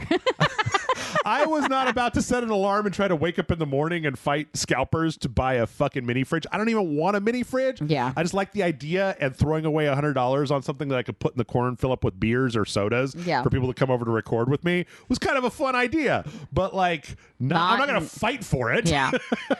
Not fucking Black Friday-esque, like stomping people down so you can get a mini fridge level mini fridge. Yeah. It's like Franklin Barbecue. I've never eaten there because I refuse to wait in line in Austin, Texas to eat barbecue. Yeah. There are a lot of places I could eat barbecue where you do not have to wait in line. It's tasty. Go to Terry Black's. I should hope so. Like, just go. Yeah. Well, I mean, honestly, you could probably have a really bad barbecue and then be like, oh, it's exclusive. And then people in Austin would be like, oh, right. Bad barbecue and it's exclusive. Oh, you don't like it because you're too poor to enjoy it. Actually, Texas Monthly just put out their like top barbecue, and Franklin's is down to like number 6. And it's okay barbecue, honestly. Like I'm obviously not. I'm not a born Texan, but I could tell decent barbecue, and it's good, but it's not like fucking. Yeah, not worth waiting in line. Yeah, really, his entire career was built on not career, but his entire business model was built on scarcity. Right. Of just like, I don't cook enough for people. Yeah. It's some bullshit. It is. It's some bullshit. Also, this is mini fridge with some bullshit. Although if we had a mini fridge full of Franklin's barbecue, we'd probably eat some right now. So why would I put barbecue in the fridge? Why would I not just eat all of it immediately wherever it came to me? I don't know. I hear people have leftovers. I don't know what that's like. I don't either. In other controversial news, Resident Evil 4 came out on the Oculus Quest 2. The VR version of Resident Evil 4 came out. Yeah. And they made some cuts to Resident Evil 4. Mm-hmm. And it's like they got rid of all the spooky scaries. Yes, all the zombies are gone. They're replaced with juggalos now.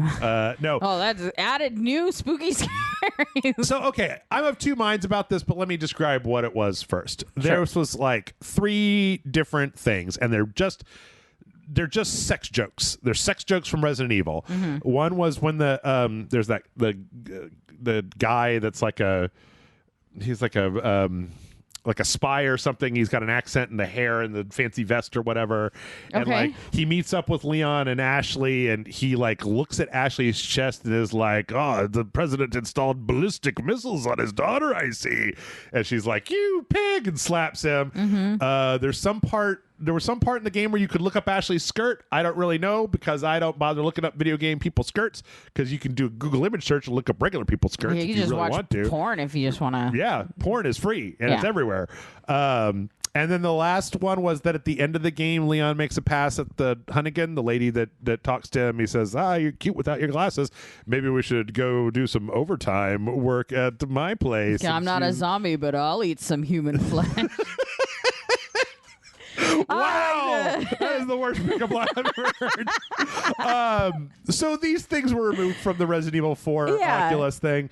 I'm of two minds, because on the one hand, like, I don't think you lose anything with the story of Resident Evil 4 by not having these 3 things. The upskirt was very critical to the game. Oh, was it? No, I don't know. Las Plagas. On the other hand, these seem so milquetoast that I don't even know why you would remove them, because like maybe they were just hoping to prevent any outrage mad at them. Yeah, and they went a little like not too far, but like I feel like the jokes are fine, but the upskirt taking out is maybe not like the worst thing in the world. Sure. And had they done one or like not all of them, it probably would have been less of a story. Yeah. Because if it was just the upskirt that was taken out, then everyone would be like, video game fans outraged that upskirt was taken out. Do you know what I mean? So it's like you could have gotten away with it. Yeah. But you take out some suggestive dialogue that may or may not be within the realm of the characters. Like, it's not terrible. Especially when it's retaliated, right? Like he gets slapped in the face for saying something inappropriate. She yells at him. She definitely reacts in a like this is unwanted attention kind of thing, right? And I think that's fine. But also, like, you know, it was already written and it already existed. It's kind of weird to like backtrack now, but you know, I don't know. I feel like doesn't Leon make a bunch of short jokes about the little Napoleon guy that's like the boss? I swear to God, he spent the entire Resident Evil 4 is a faint fog of a memory for me. Ribbing that dude for being a little guy, and but I don't know. This isn't the hill to die on. Like, I care more about whether the dude with the, like, if they took out the dude with the chainsaw, if they took out like the, you know, the fucking centipedes that come out of people's heads when you shoot them. Like, those were the parts of Resident Evil. Like, if they took Ada Wong out, like, that would be different. But like, I don't know, 2 sex jokes and a kind of creepy weird thing. You know, like, the upskirt needed to go because this is VR. You didn't want people down on the ground. Right. I just like, it's just you creating a bad scenario if you're allowing upskirts in your VR game. That's all I'm saying. I think you like just change it so that like whenever, like if you try to get down on the ground in your VR headset and look up a girl's skirt, it's like the game just puts, I don't know, like Tommy Wiseau's face like right up in front of you. You should just like jump scare you real quick. I want to be really slow. I want, like, as you're doing it, like as you're leaning down, Tommy Wiseau's face comes up a little bit, and the more you do it until it's just all the way up, and then he just says, "Oh, hi, Mark," and then like, Lord, that's awful. Then it deletes your save game. It's like, and fuck you. I don't know. This is, I don't know. This is less interesting than a lot of other stories like this. So. Yeah. Let's see. From there, we have one more story. This is more of a footnote than anything else. So last week, the Call of Duty team announced this new kernel-based security anti-cheat software called Ricochet that they're installing. And it was like, immediately it leaks onto the internet. People try to crack it. Yeah, of course. Turns out that was like done on purpose. It was done on purpose. They're like, oh no, you got a Ricochet? Yeah, it was an earlier version, and they wanted to basically put it through security testing by giving it to a bunch of cheaters. So, yeah. That's interesting. I mean, that's kind of a good idea. It's just like... kind of what they call like a white hat stuff. Like, I know that there's a lot of companies that have like outstanding bounty payouts where like if you come to them with a major security breach, they'll just like cut you a check for $10,000 or something like that. But does that just mean people actively try to breach the security and then go, this is how I did it? Yes. Yeah, pretty much. But it works, right? Yeah. So who knows? Everyone's happy. Everyone's a winner. I don't know. I honestly think the best anti-cheating system is just like, you know, log your IP address and then like hire a bunch of guys to come out to your house and punch you in the dick until you say you won't cheat anymore. Because I don't understand cheaters. They're the filthiest, lowest scum of the earth, and I hate them. I don't understand the appeal of playing a game if you're just going to cheat. Because, like, then you're not playing the game. Winning means everything, apparently. And if you win by cheating, that apparently counts. And it doesn't just make you a filthy cheater. Right? I don't know. Weird. But again, I had there's a story a little while back that Michael and I were talking about where there was a guy that was developing a cheating system where it was like it was like a computer would read your... You would do like a capture, like a video capture card, and this AI would literally just watch the graphics, and then it had an input into a modified controller input device where like the AI would just watch the game happening and then move your mouse or thumbstick to adjust for like doing headshots. Yeah. Or it didn't have anything to do with like a breach of code or anything. It was literally just like a Terminator is playing this game faster than you ever could. Yeah. And that's what it is. Like, it might as well just be like one of those fucking skeletons sitting in your chair playing Fortnite.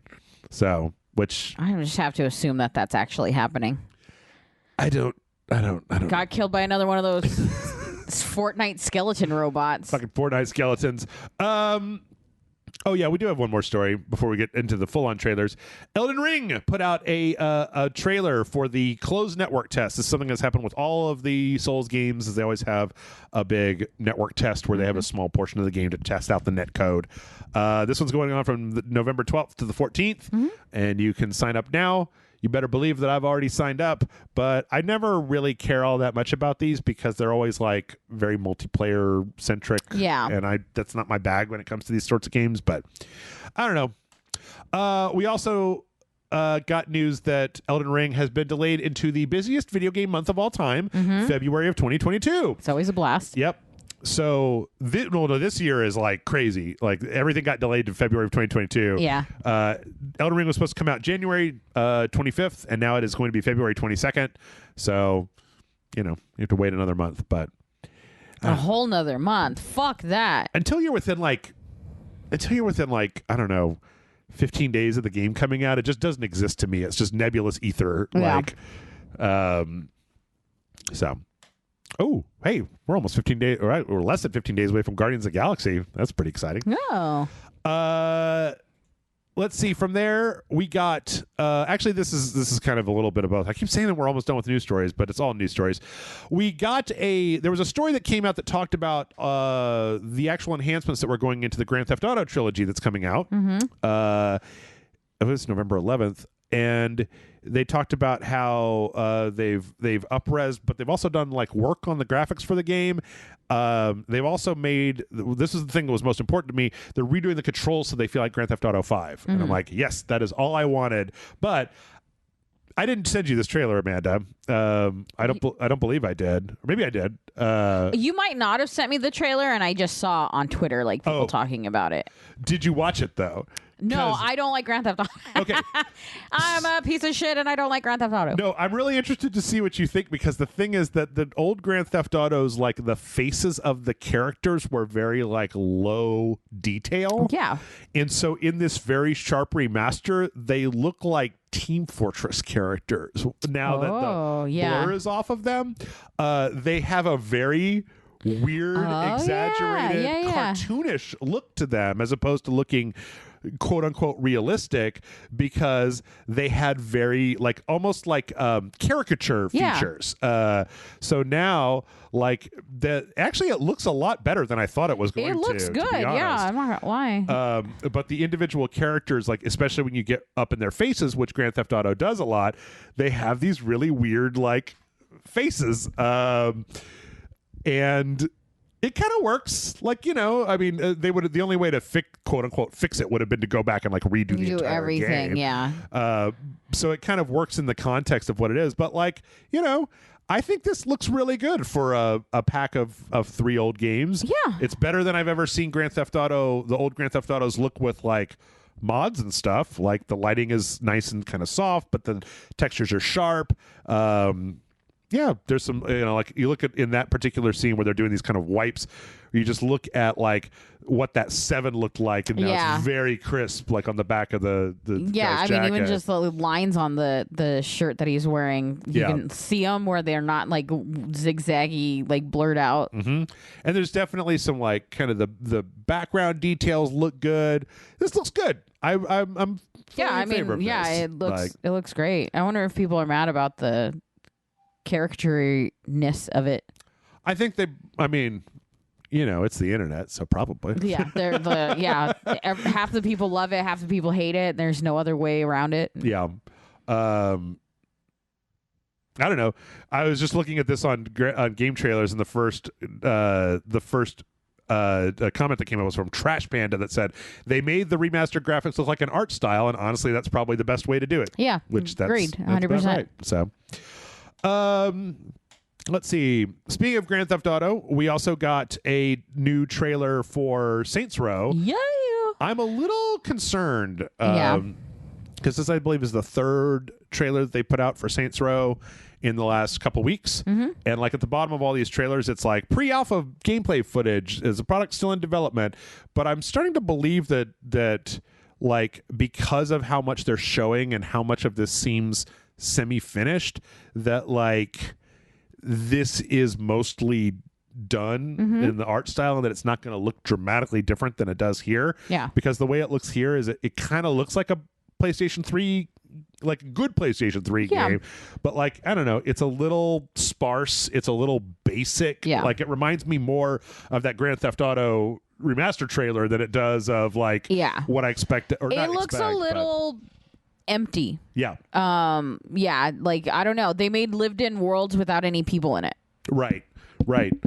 Which I guess is maybe one of the hallmarks of some of those earlier games was that they were very sparse. Yeah. But they talked in this trailer about, you're basically going to be buying the different places, buying different businesses, and those businesses are going to unlock side missions. Which have happened before in other games. They brought back the insurance fraud. Yeah, I didn't see that. I don't know why I didn't notice that.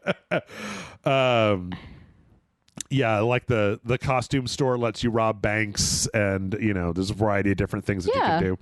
I don't know. Again, I feel like I'm one of the few people that's looking forward to this. Like, I'm biased in that I love the Saints Row franchise, but like, I don't think it looks terrible. Yeah, I'm not like I do think the world looks a little empty, and not super. I don't know. It's just not filled all the way, but simultaneously, seems like a lot of open spaces. Yeah, but maybe they can do something with that, and that's fine. Maybe it feels right in the context of the game. Yeah, and the kind of like dusty western. But like even like the look, like visually, I like the way the characters look. I like the way the world that they've built looks good. It just doesn't. It just feels like nobody's living in it. Yeah, and also at the end of the day, I mean, it's just like I want to. It's so hard again to judge something before it's all the way out. Yeah. Because things could change. The number of trailers that they're putting out, these kind of produced trailers, makes me think that this is more done than I think it is. Yeah. And they have to put the alpha thing on the bottom, but that like this is close to what we're going to be seeing with the end product. So yeah, I believe that. I don't know. Let's see. The final 7 Deadly Sin for Hitman 3 is out. Yeah. The Season of Wrath.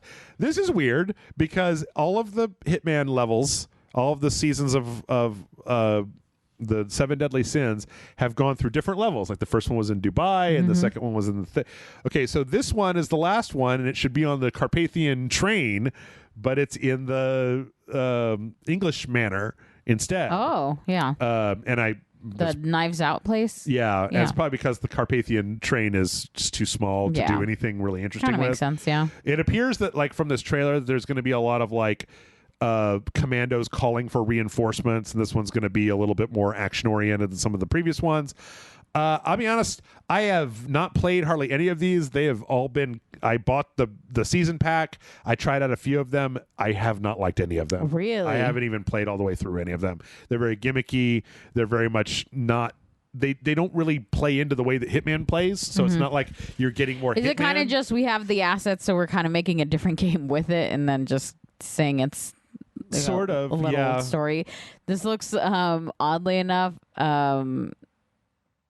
John Wicky in a sense. Like they were like, we really just, for the people that always wanted to play Hitman and just be like all out murder people, this is what it would be like. And it makes sense. It's Wrath, right? Like you get to have fun with that. But yeah, I don't know. I really hope that once they do this, I hope that while they've been doing these, that they've realized that the community isn't super into. I don't know anybody that's I'm the only person I know who's into Hitman. So, but I haven't seen anybody be super excited about these. Yeah. So I'm hoping that they maybe put their next push into just making another level, because that's like what everybody wants, right? Yeah. Is just getting another Hitman level.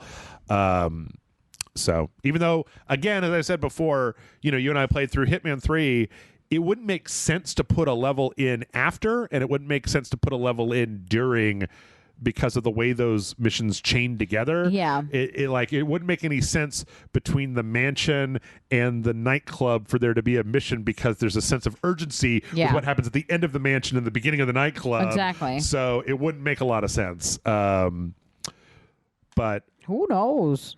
I don't think it has to make sense. You can literally just make it anything, and it's fine. It's also a video game. You'd be like, so this happens before the first mission. But even then, it's like, if you're into the story of Hitman, it's like, it doesn't make any sense for there to be a mission between leaving Haven Island with the names of the founders and then going to Dubai to kill those people immediately to try to keep them from killing you. Like, it doesn't make sense for there to be like, we're going to, I'm trying to think of a place they haven't. We're going to Miami. No, they've already been to Miami. We're going to Seattle to kill this person, and be like, well, that doesn't make any fucking sense. Yeah, I'm like, why though? So I don't know. We got the release trailer for They Always Run, which is a game that I feel like is one of those ones where I'm following it, but I don't know anybody else that is, which is kind of I'd never heard of it until I saw the trailer that you linked me to. It looks good. It looks cool. It's like a 2D bounty hunter, kind of an alien bounty hunter, because he's got like several arms. Like he's got 2 arms with guns and then like more arms with guns. But it looks like a really cool like 2D kind of Metroidvania chopping dudes up. Yeah, I want to see if it's going to get onto the consoles, because it looks pretty cool. But I think I would rather play it on an Xbox or a PC or a Switch or something like that. Some with a controller. Yeah. Let's see. After that, we saw a very brief. This game, Starfield, is supposed to be out next year, and they really don't. I've seen 4 Saints Row trailers, but they keep making these like infographic concept art and like here's the thing you've already seen trailers for Starfield. This one kind of goes into what exactly is happening in this world. There's kind of a conflict between these two. Well, there was the colony wars, and now you're an explorer, and here's a bunch of concept art that you've probably already seen. Yeah. It's not a stormtrooper. It's definitely not a stormtrooper. They need to show me what this game is. I need to see what this fucking game is. Yeah. It's not giving a lot. Especially for something that's coming out. I mean, a year out, it's like normally if you had something, you would show me a trailer. And if you didn't, you would just not show me a trailer. Like, you didn't have to put out a trailer. But they did. Yeah. On the other hand, I never heard of The Invincible, and there was this really interesting little teaser for this game. This is based on a novel by Stanislaw Lem, who wrote Solaris. Was probably the most popular thing. Okay. That was adapted a few times. It's a Polish writer. This is a very kind of like retro Eastern Bloc futurist thing. I don't know if you watched this trailer all the way through, but no, this one I didn't catch. I think I missed this one. It's this kind of like this lady climbing up onto these rocks, talking to somebody, and then they kind of turn around and they show this kind of colony on this alien world, and then this they've got this real kind of like old school lo-fi 60s tech things, and this dude in a space suit with his retro robot shows up, and it's very mysterious, but it's like retro future tech, and I love that shit, which is always fun. Okay, I guess I'll lay down then. Don't know more about what's going on, but it's intriguing, and visually it's nice looking. Like I love that retro futurism. Yep. I've never heard of the company that's making it, and I don't know. I'm looking forward to seeing more about it.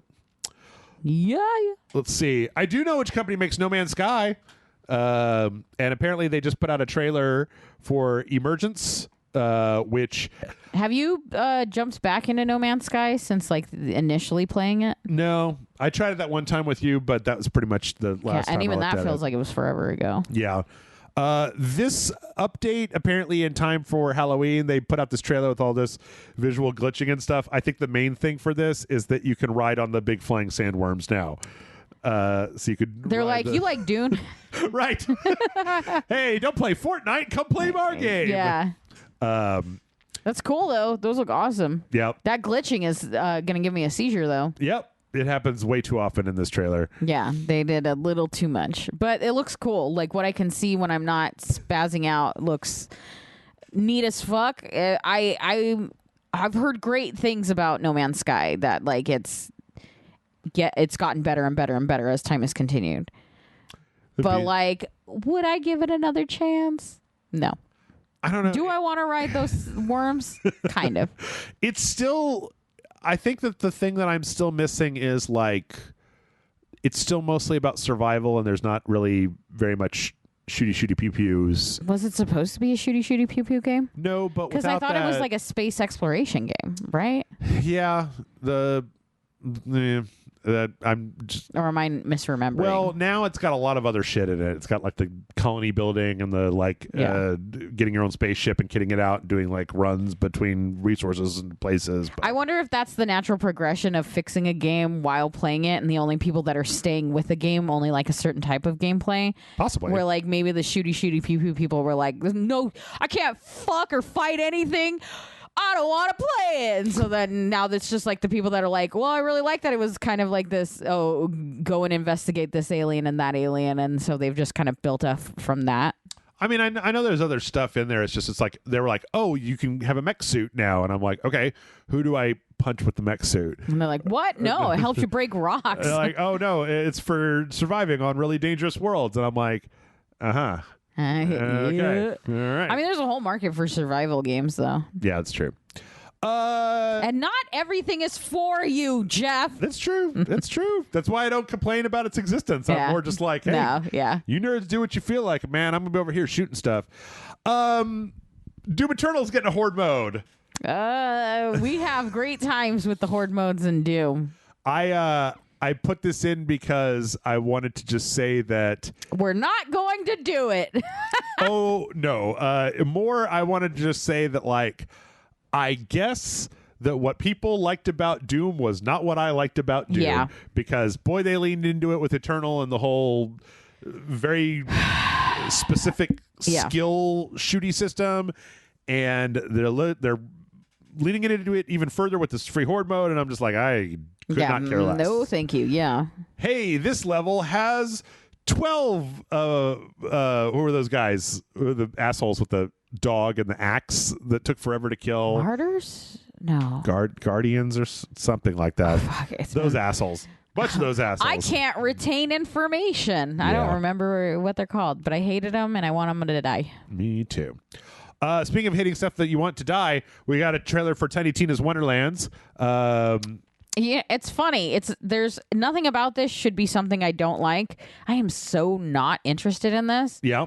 Well, is it because it's trying so fucking hard? Is that what it is? I can't. Oh, he's called the Stabomancer. You know, like not a necromancer, but he's got knives. But they've definitely named shit like that. Sure. So it's not like crazy, but it just, everything about it feels like, I don't know. Like they showed Borderlands to an AI and then told an AI to build a Borderlands game. Does that make sense? Like a bunch of marketing executives asked their 18-year-old kids what was cool. Berserker? Yeah. I haven't been a fan of Borderlands for a while, and I don't like Tiny Tina. And I don't like Tiny Tina.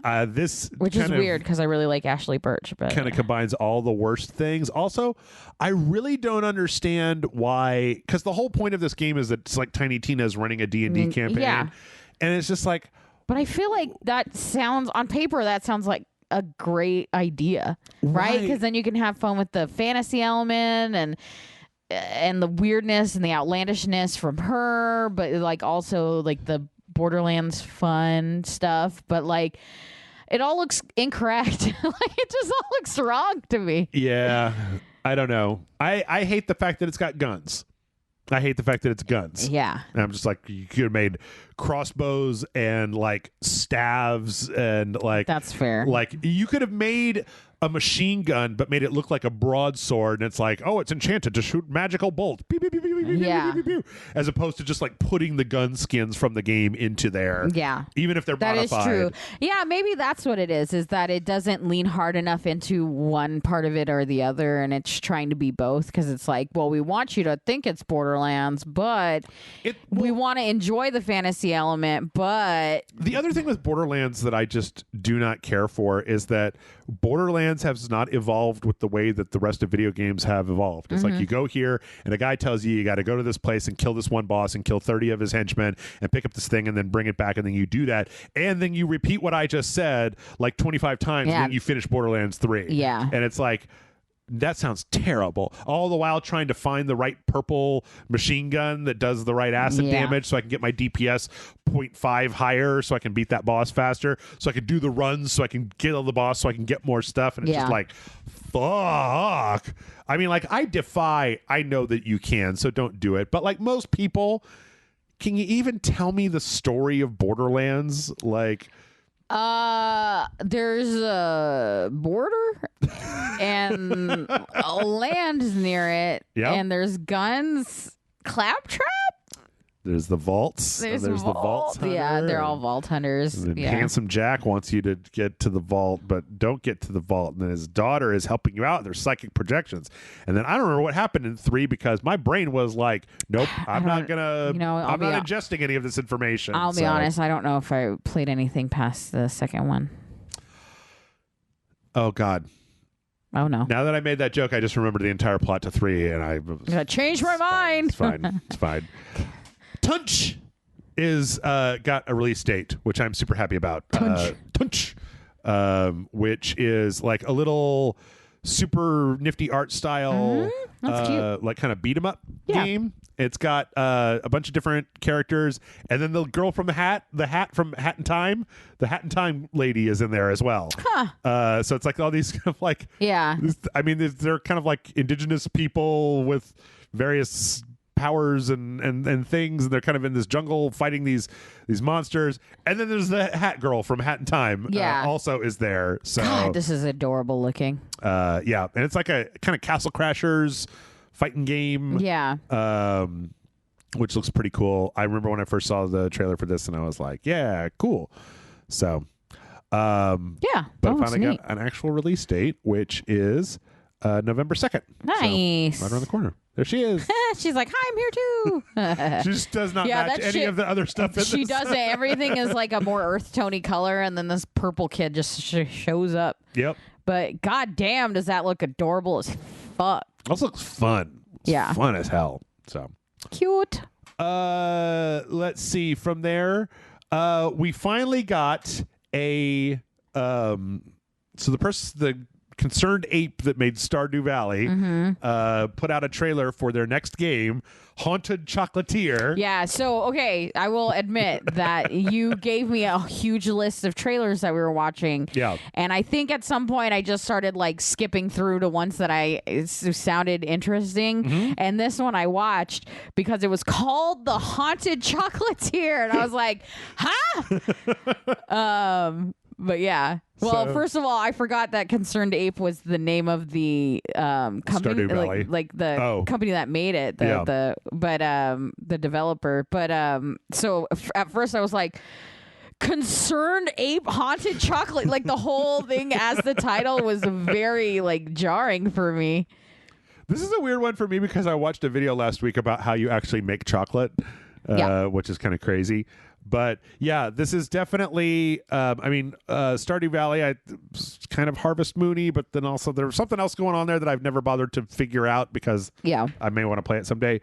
This is definitely like you're going into this fantasy realm to get the things to make chocolate, and then you sell the chocolate in your house full of ghosts to people, and then also you go and talk to the people in the town. And I'm kind of into it. I like cozy games, and I know like Stardew Valley is often considered like a cozy game for people. Yeah. But I never got into it, and I wonder if this one will pull me in.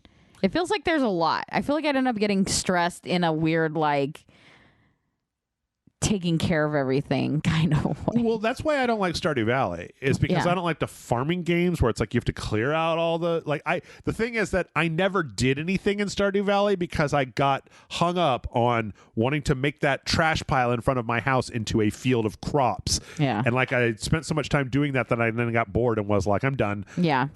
Whereas this, it's like, oh, this looks more like Reciteer or Moonlighter, or there's a few different games where it's like you go do a dungeon crawl and then you take the stuff you got in the dungeon and then you sell it in a shop. Yeah. And I liked that system more because it requires less water your crops and then go to bed, and then tomorrow you're going to have to hit the A button on every carrot. Yeah. And then you're going to take the carrots to Maria in town and sell them, and et cetera, et cetera. It's it's a bit much. But it looks good. It looks very good. It looks charming AF. Yep. So, have you ever seen how they make real chocolate?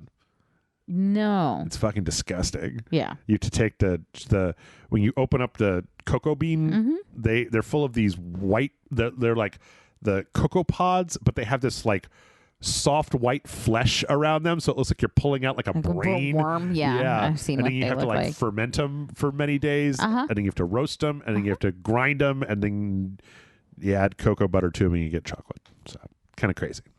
Yeah, too evolved. I don't even like chocolate, so yeah. Well, you might like homemade chocolate because it's going to start bitter, and then apparently it has a lot more. Like, well, I don't know. The one guy on YouTube that I watched make chocolate because he had the cocoa bean thing in the thumbnail, and I was like, "That's gross. I want to see what's going on there." What's going on? Yeah. Why it has a lot like fruitier taste. Yeah. Because it's fresh. Yeah. Right. It's not processed in a plant that also throws as much sugar into it as possible. And yep. Yeah. Speaking of processed in a plant. No, that doesn't work. I'm very tired. We're close to the end here. We got the news. So we already knew that Cyberpunk 2077's next-gen update, quote-unquote, probably wasn't happening this year because that apparently CD Projekt Red is just on fire and, like, they suck now. But we found out, we got official news that the Cyberpunk 2077 and Witcher 3 PS5 and Xbox Series X upgrades will not be coming until next year. Apparently Cyberpunk is coming early in the year and The Witcher is coming a little bit later in the year. So I have not gone back to Cyberpunk.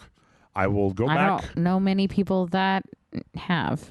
I feel like the people that like it really like it. I hated it, and I'm willing to wait for them to fix it. Yeah. Instead of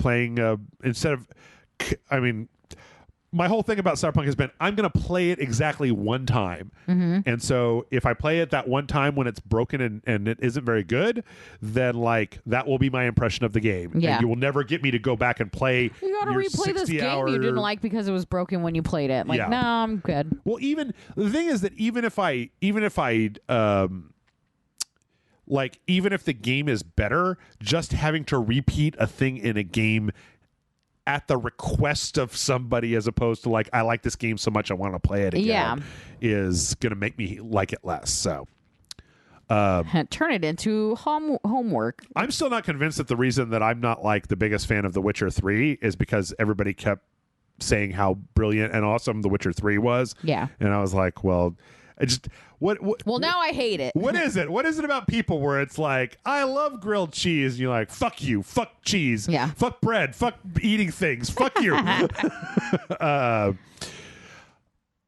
So you may not have Cyberpunk until next year, but you are going to be able to have Among Us on the PlayStation and Xbox in December. So Nintendo got Among Us before PlayStation and Xbox? Oh, yeah. Way before. Wow, I never even thought about it. December 14th, Among Us is going to be on the PS4, PS5, Xbox consoles, and on Game Pass. Nice. So bada bing, bada boom. Yep. Yeah, no, it came to Nintendo. There was a trailer that they put out for the PlayStation version a little while back that had a little Ratchet. It looked like made you look like a Ratchet with little ears around the time that Ratchet & Clank came out. That's cute. Speaking of PlayStation games, God of War is coming to the PC in January, which is pretty big. Yeah. So far, this makes Horizon Zero Dawn, Days Gone, and then I believe God of War. There might be one other one that I'm missing in there, but this is kind of cool. I saw some bullshit clickbait article last week that was like, this proves that the PlayStation's supremacy is over. Yeah. And it's like, no, they've gotten all the money that they could get out of God of War, and now they're just like, how about we get a bunch more money? The one thing that this makes me hopeful for is that someday Bloodborne will be on the PC. That's the only one I really care about. Yeah. I've already played God of War, but maybe the hope is there. Yeah. Let's see. Let's skip in that. Let's do some fun stuff. Apparently, you can play Doom on Twitter. What? Yes. I'm not entirely sure how this thing Whoever worked. made that image is fucking hilarious. the Doom guy just holding the Twitter symbol. Logo. Yeah.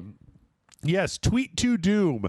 I believe that the way that this works is you have to reply, and that you enter a series of you basically put like your moves into a tweet, and then it like spins up Doom, runs your moves, outputs a video and then like sends that back to you. And they're like, "This is you playing. This is you playing." Yeah. But their Twitter feed is full of just like people speed runs in levels that just look like somebody really bad is playing. Yeah, Doom. not looking forward, like walking kind of weird. Yeah. So I don't know. This is a little weird. It's a little weird. But it just goes to show you can run Doom on anything, even Twitter. Even Twitter. Square Enix, or I don't know why this happened, but for some reason put out this footage for a Tomb Raider game. This was pre-Tomb Raider reboot, a Tomb Raider game called Tomb Raider Ascension. Did you end up watching this at all? No, I missed out on it. Okay, so they made the remake of the first Tomb Raider, and then the next one that came after that was the reboot into the younger Lara Croft. Right. Between, they were prototyping this game called Tomb Raider Ascension, and this game was a survival horror game with Lara Croft. What an interesting choice. I don't know if people would like that. Yeah, like there's one part they showed towards the end where it's like, it's like Laura getting chased by this giant monster. Yeah. There's a part early on that shows her in like a mansion with a flamethrower torching down these like spiky Spikersons.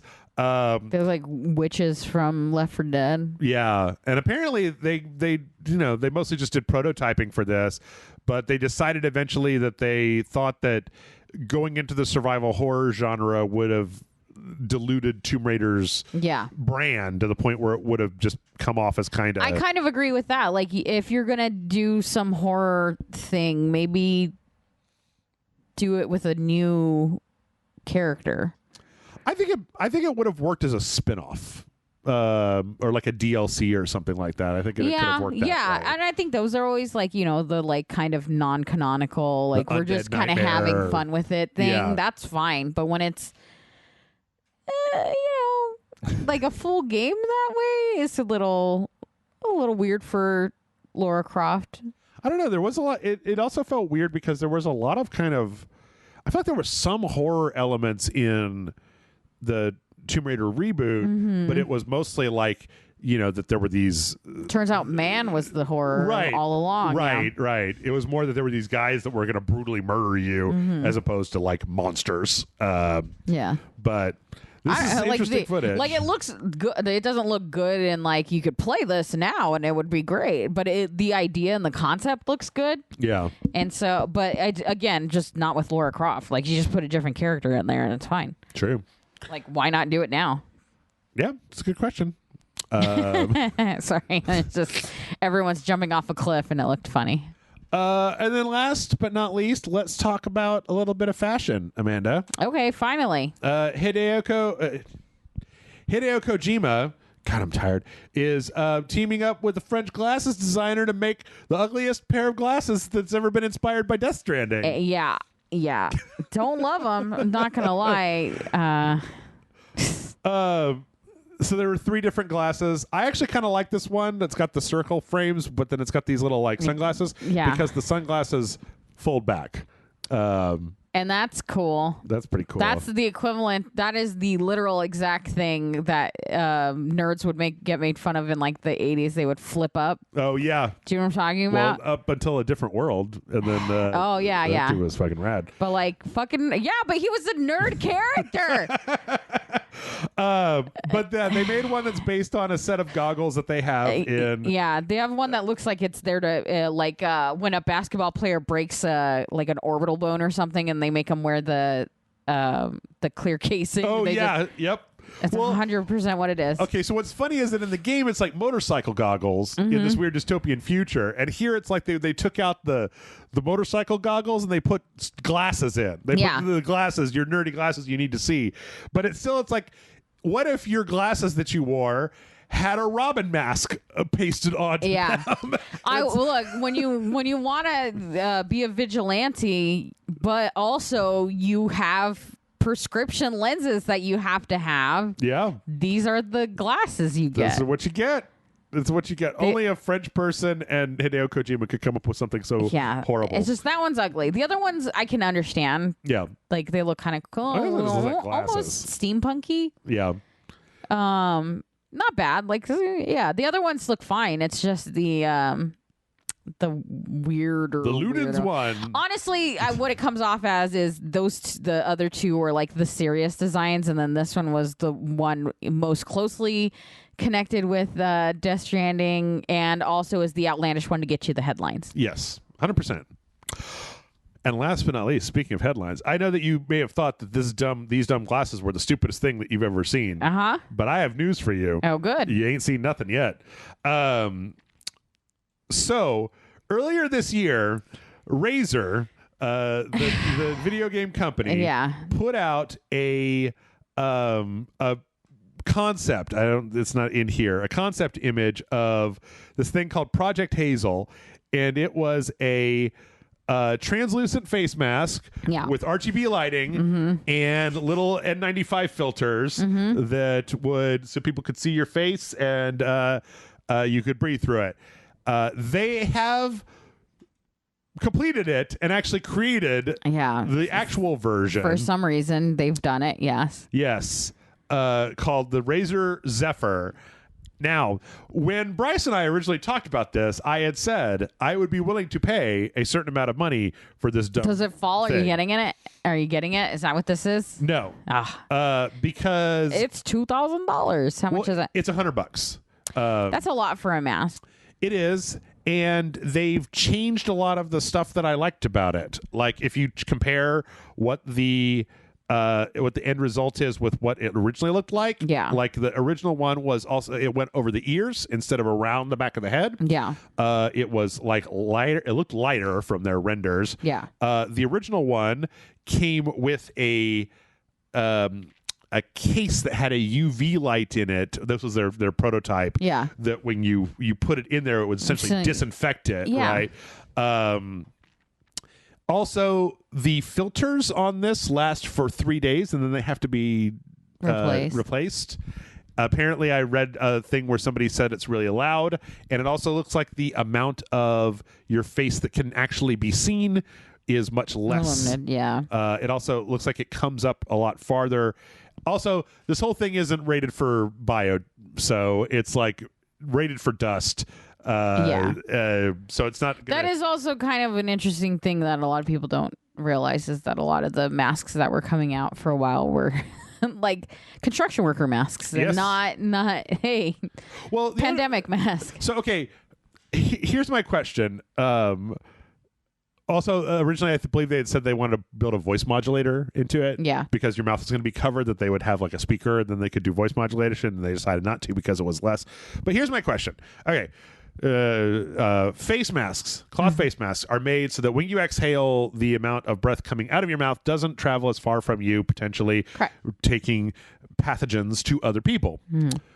This thing has two big fans that are filtering air either into or out of that mask. So are you accidentally making a little hot box of germs in your mask? Is that what you're asking? Well, what I'm asking is, if it's pulling air in, aren't fans going to be dragging the exhalation from other people further than it would have gone in a normal setting? And if it's pushing air out, aren't you just making a cloud of your own pathogens, like, and spreading them way further than you would if you were just wearing like a regular mask? It seems illogical. Yes. So I will not be buying this. Also, we're almost done, or at least it feels like we're on, hopefully knock on wood right now for Jeff's. We're hitting on the tail end of it. Hopefully, hopefully. Oh yeah, John and I, whenever we go out and do anything, we are often the only people in masks walking around. Now that we live in Texas, so that's kind of been the thing anyway. But yeah, it definitely feels like people look at us like we're fucking crazy. Yeah, that we're wearing masks, and it's like, all right, but you guys are all gross. So I'm not wearing this because of a global pandemic. I'm wearing this because y'all nasty. Yeah, I mean, honestly, I keep having this. I've been pitching it to my work because I work in a food industry. Yeah, that I think that people working with food should wear the masks all the time. We have to wear hairnets. It's weird that we don't have to cover our mouths. When you talk, some people will spit on accident, and you know what I mean? Like you're coughing, and even though you're covering your mouth, you're still within food, and it's like, if you have the mask, solves a lot of it. Also, as a baker, there is a thing called baker's lung, and wearing the mask actually help. Oh, from like breathing in flour? For breathing in flour for too long of a period of time. I can see that. Yeah. The more you know. That's it. That's the podcast. Huh. We're done. MailerRageSet.com is the email address. If I ever get a chance to read emails again. I did a bad job this week. Normally, I've been trying to trim down, and I feel like I left too much in this week. Got all excited because Amanda was going to be on. I didn't realize we were going to go through everything. we're going to go through it all. So, yeah. Also, patreon.com/RageSelect. Come help us out. Come to the Discord. Watch Amanda and I play Psychonauts 2. Psychonauts. We're having a good time. Yep, that's it. And that's it. We're done. Bye, everybody. Goodbye.